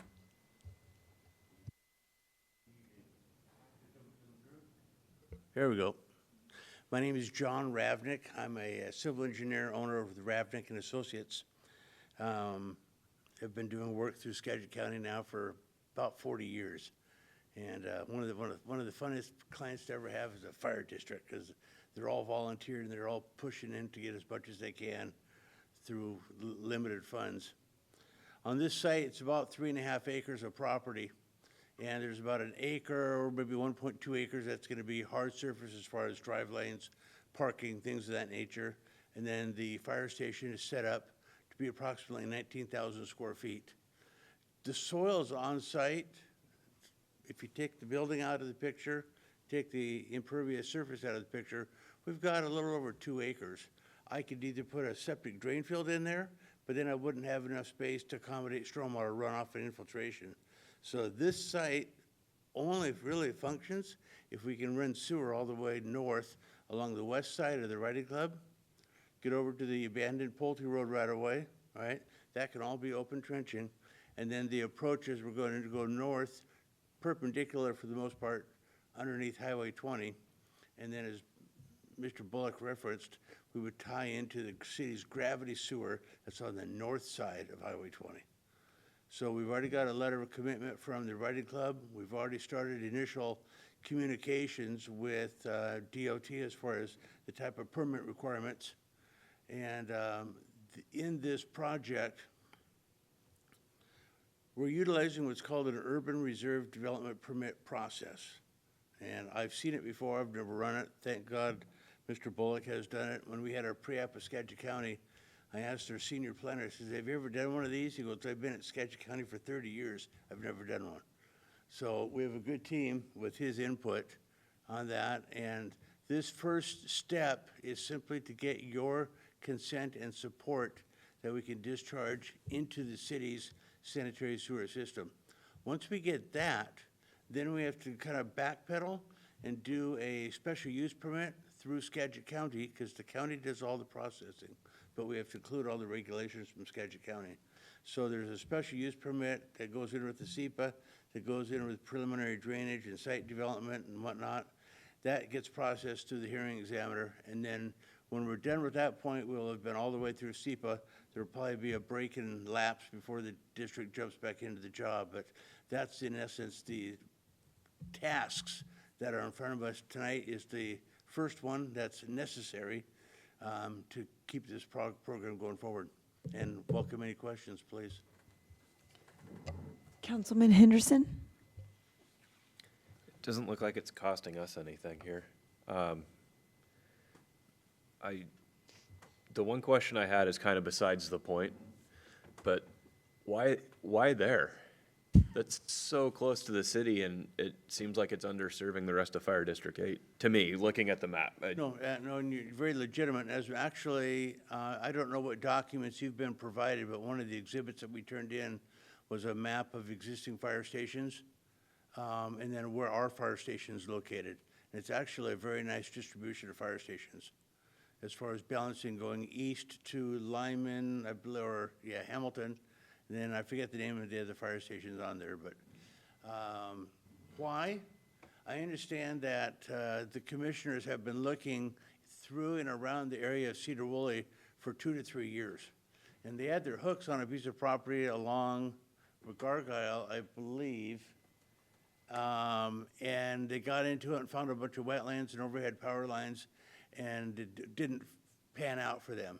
So why? I think this is the only piece that they found that actually had the conditions that they could work with and probably the price to go forward. So this is the third station that Fire District 8's gonna have, because they got Pumpkin Center, right, and then they got the Lyman one. Yeah, it seems like there might be already 3 existing. I could look at my map. Okay. And then this might be the 4th one. I was just, it was just my curiosity. It has nothing to do with the sewer. I was just really absolutely. curious. Yep. No, it's not gonna cost us anything, and it's. So all it is a benefit to you. Yeah, exactly. Councilman DeYoung? So just piggybacking on Councilmember Henderson's comment about that isn't going to cost us anything. I'm concerned of question about who will own and maintain the connection infrastructure. So this process, the force main, until it's delivered to our manhole, will be owned by the fire department. And so if there's any clogs or issues with that, it does not become the demarcation of public-private partnership is the manhole, not the property line. Correct.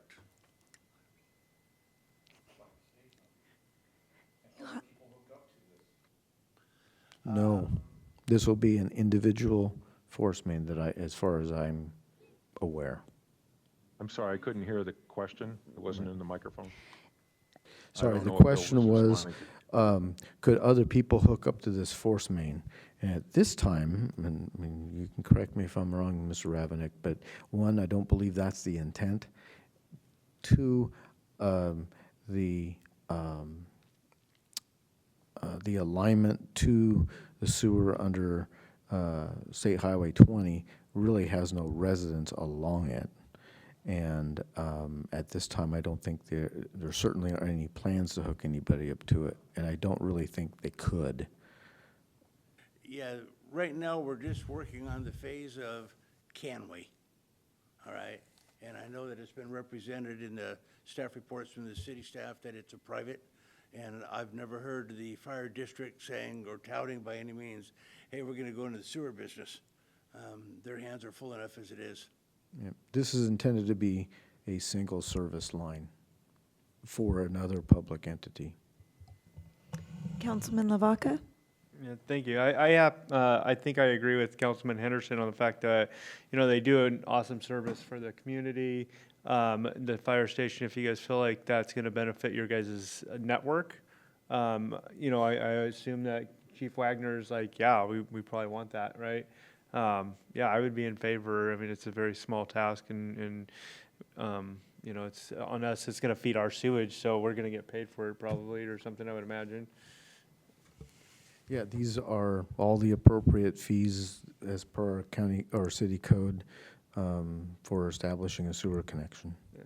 And they are located in the county. They're just located in an urban growth area, and it's very common for the counties to apply our development standards in our urban growth area, because someday it will become part of the city. And yeah, as Mr. Ravnik said, I've done this before in other jurisdictions. It's not uncommon, and it's just really, as far as we're concerned, it's just another sewer connection. Okay. Councilman Henderson? Thank you. I was reading, is it true that it's 150% of the? Yes. So also very common in sewer and water, but we don't have water here, is that if you're in the urban growth area, you're paying typically 150%, some communities 200%. If you're within the urban growth area but outside the city limits, it's sort of a piece that also encourages folks to annex at a particular time. But yes, that's very typical of every city code I've ever been familiar with. Okay, well, I'd motion to approve a sewer connection for the new fire station, District Number 8, with conditions as required by the Public Works Director, and I wish you guys good luck. Thank you, sir. A motion has been made. Do I have a second? Second. I have a motion made by Councilman Henderson, seconded by Councilman Cox. Is there any more discussion? All those in favor signify by saying aye. Aye. Aye. Any opposed, same sign. Motion passes. All right, now we are on to Resolution 1185-26. All right, that's me.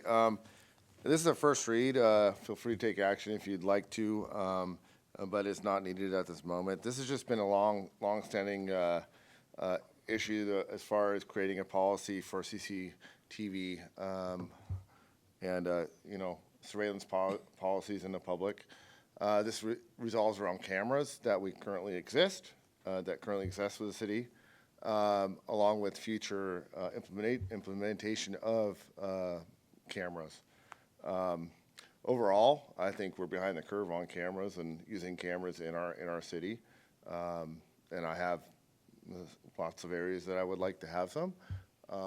But main thing is just safeguarding the city, our property, the public, all in public areas, and having the oversight in designating where those cameras are to be at. I'm willing to answer any questions that you guys would like. There's no fiscal impact with approving a policy. And this has been reviewed with legal. That's why it's coming to you. It's been something that we've been working on for quite a while, and it's just finally coming through. Councilman Cock? Chief, thanks for the great work on this, and I think it's great to have a policy. I had a couple of questions. Does CCTV, does that include flock cameras, or is that different? Flock cameras are the ones we have currently. It could in the future be cameras. They could be turned into cameras. But right now, they just take still photos of the vehicle's license plate. I see. So the CCTV is continuous circuit. That would all be subject to public records, right? They could be. I mean, it'd be pretty boring, yeah. but. Reality for us, we don't have any time to watch surveillance cameras and such like that. It'd be a case-by-case basis. If there was damage to property or some incident happened in a certain area on our parks, our city-owned properties, city right-of-ways, and such like that. I will tell you, one of my big concerns is having areas that we don't have covered right now, and we have large events that happen. And I think downtown area is probably my first goal, to have the pass on the events for all the people we have gathering there to be monitored. Well, I've said this before, that there are big brother concerns about police and government surveillance, but I have faith in our police that you guys are responsible. And I also think it adds an extra oomph to your ability to patrol and to see what's going on. So I think it's a good policy. And are we voting on it tonight, or it's a first read? It's a first But read. I think it was well crafted, and I think that it will help us in areas that will maybe solve some crimes or avoid some crimes. I will add, just we are behind the times as far as cameras. It's pretty common for, I know just even locally, there's a lot of cameras out there There's cameras every time you walk out with your cell phone. There's cameras when we have our body cams on. It is very normal to have a policy and have city cameras. Oh, there was one other point I liked, that I'm glad you included in there, is that the perspective of the camera, should be careful not to like constantly focus on a residential address or a business or something like that. And that's not the end. It's going to be pointed. That's why the oversight is on that, so we can make sure we're directing that into a public area. So streets, parks, common areas that anybody can see where you're at. And Like then for- anybody, you're visible. And then for investigations, you can get a warrant or whatever you need, right? For investigations, if something happens, it gets reported, then we can look at the footage and likely act on it a little bit quicker. Yeah, great, thank you. Councilmember DeYoung? Thank you, Madam Mayor. And thank you, Chief McElrath, for answering my questions earlier I posted by email. Thanks for responding to those. And I think this is a great policy that is congruent with best practices now. We have a trained staff and police department that knows how to act professionally with this. Additionally, we run lean here in Sedro-Woolley, and more resources for the police. We know it doesn't replace a police officer, but to add tools for them, and also on the other side of the coin, the protections that are laid out in the ordinance. Very good work, and I'm glad that it went through the legal with the attorney as well. So not to cut off any more discussion, but just to get the things moving. I move the resolution of number 1185-26, resolution of the City of Sedro-Woolley adopting a video security policy for the City of Sedro-Woolley. I'll second that. Okay, I have, Okay, go ahead. a motion's been made by Councilmember DeYoung, seconded by Councilmember Henderson. Is there any more discussion? Councilman? I may have missed it, but would this cover video from drones? Yeah, potentially. We would have our own kind of internal policy on drones when we get to that point, but we're not there yet. Councilmember Lavaca? Yeah, thank you very much. I know it would be nice to have cameras all over the place. It's one of those things where it does help be able to look back and see things that have happened. When, we had that shelter in place downtown or at the sewage station because on Easter, somebody dumped some stuff in the treatment center. Cameras are nice, identify the truck, identify the license plate, be able to go to town and get that real quick. We really, could have used that last year around this time. We're coming up on a 1-year anniversary of a very horrible incident that happened at our community center. Cameras would have been nice in kind of that public setting. I am very leery about getting overboard with cameras everywhere because I know that you could have them on every street in a monitor and be able to go back and check. And, it's very helpful. It's extremely helpful, but there is that infringement on rights and the ability to live. So I definitely think that we would want to be very careful with that. We have it at the skate park, and so things like Brigham or downtown, but focusing on people and whatnot is always a challenge. Are these also available for, use on our website, like they do it at the ferry station, things like that, where they have it downtown? I mean, is it going to be public cameras, but we'll have access to go back and you guys will have access to go back and get images off of it, or? Yeah, we would have access to look. It wouldn't necessarily be posted on the web or anything like that. I wonder why we couldn't. If it's public space and if it's public, then like you're doing events downtown or doing these things, it could be something, the skate park competition, being able to air that on Facebook, being able to show, people that can go there and look. They do it at the ferry. It's kind of, and some cities have it where they actually have it right downtown in a kiosk. And then you can kind of see the city, and other city people can come up and say, "Hey, how you doing? I'm from, Taiwan or something." So who knows? I know a totally different scope, but do we have a limit on where we're putting these as far as like public spaces? Is there something I didn't see in the policy, like this isn't going to go into somebody's neighborhood all of a sudden migrating towards a, Public areas, so any Public, type of roads, city right-of-ways, that kind of stuff. Now, are there specific plans for all this stuff? No. This is just a policy, and you just gotta kind of understand that. We're gonna put cameras at some point in certain areas and review the location of the cameras, and I think that's beneficial to the safety of the city, regardless. I told you what my first effort would likely be downtown. I think it would be beneficial to have, like, you know, we're gonna put cameras here, here, here, and here, and have that in there. The entire city has public space. It has roadways, it has parks all around, so there is a lot.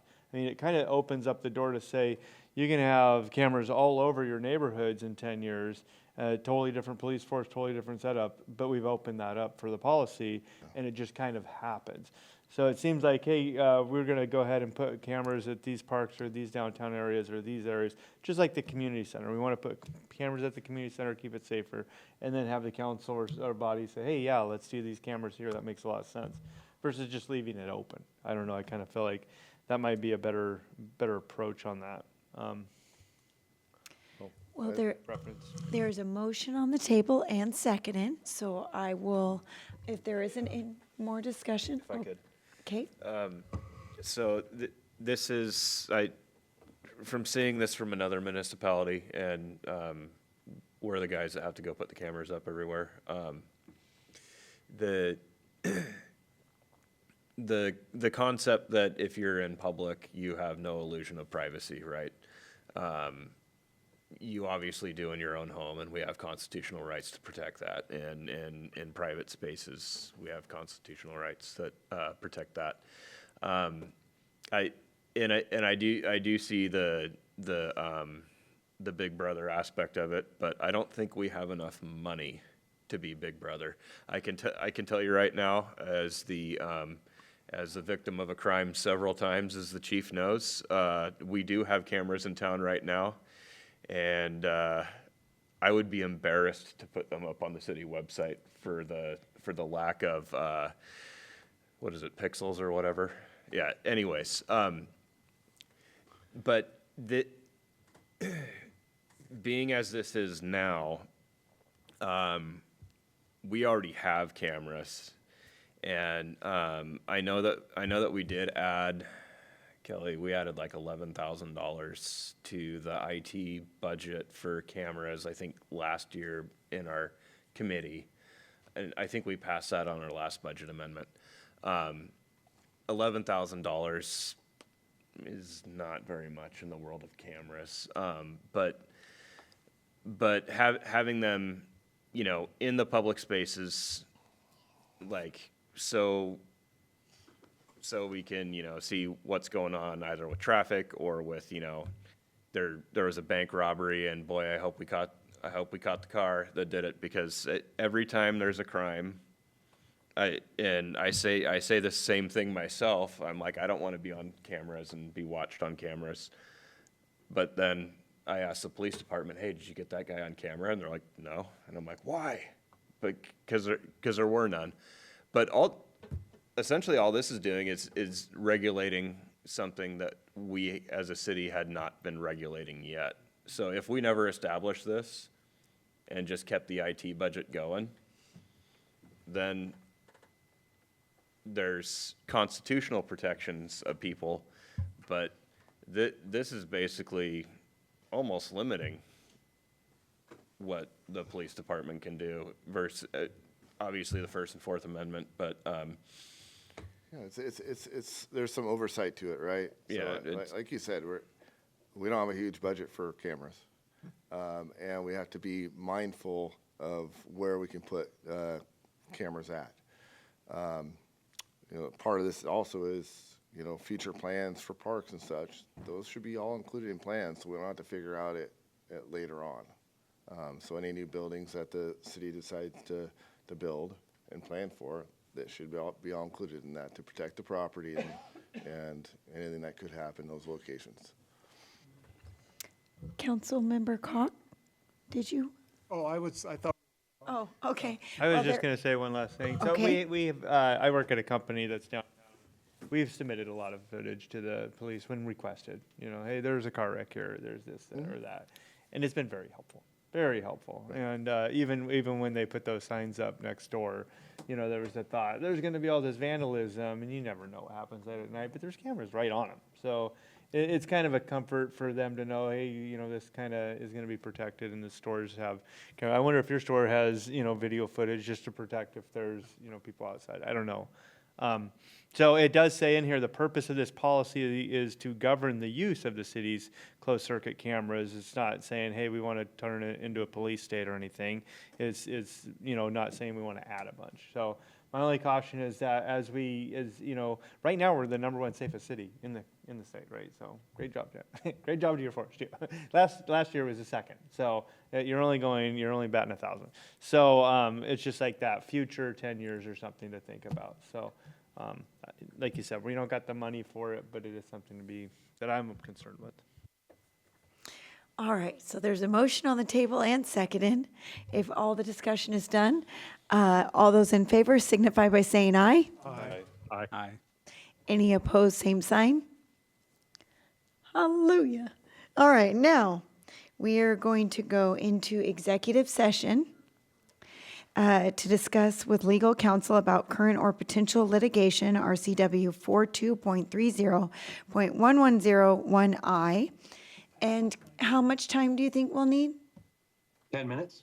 10 minutes. So we'll be back at 10:16. Let's go.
We are back from executive session. No decision was made. It is 10:16, and I am adjourning this meeting. Thank you.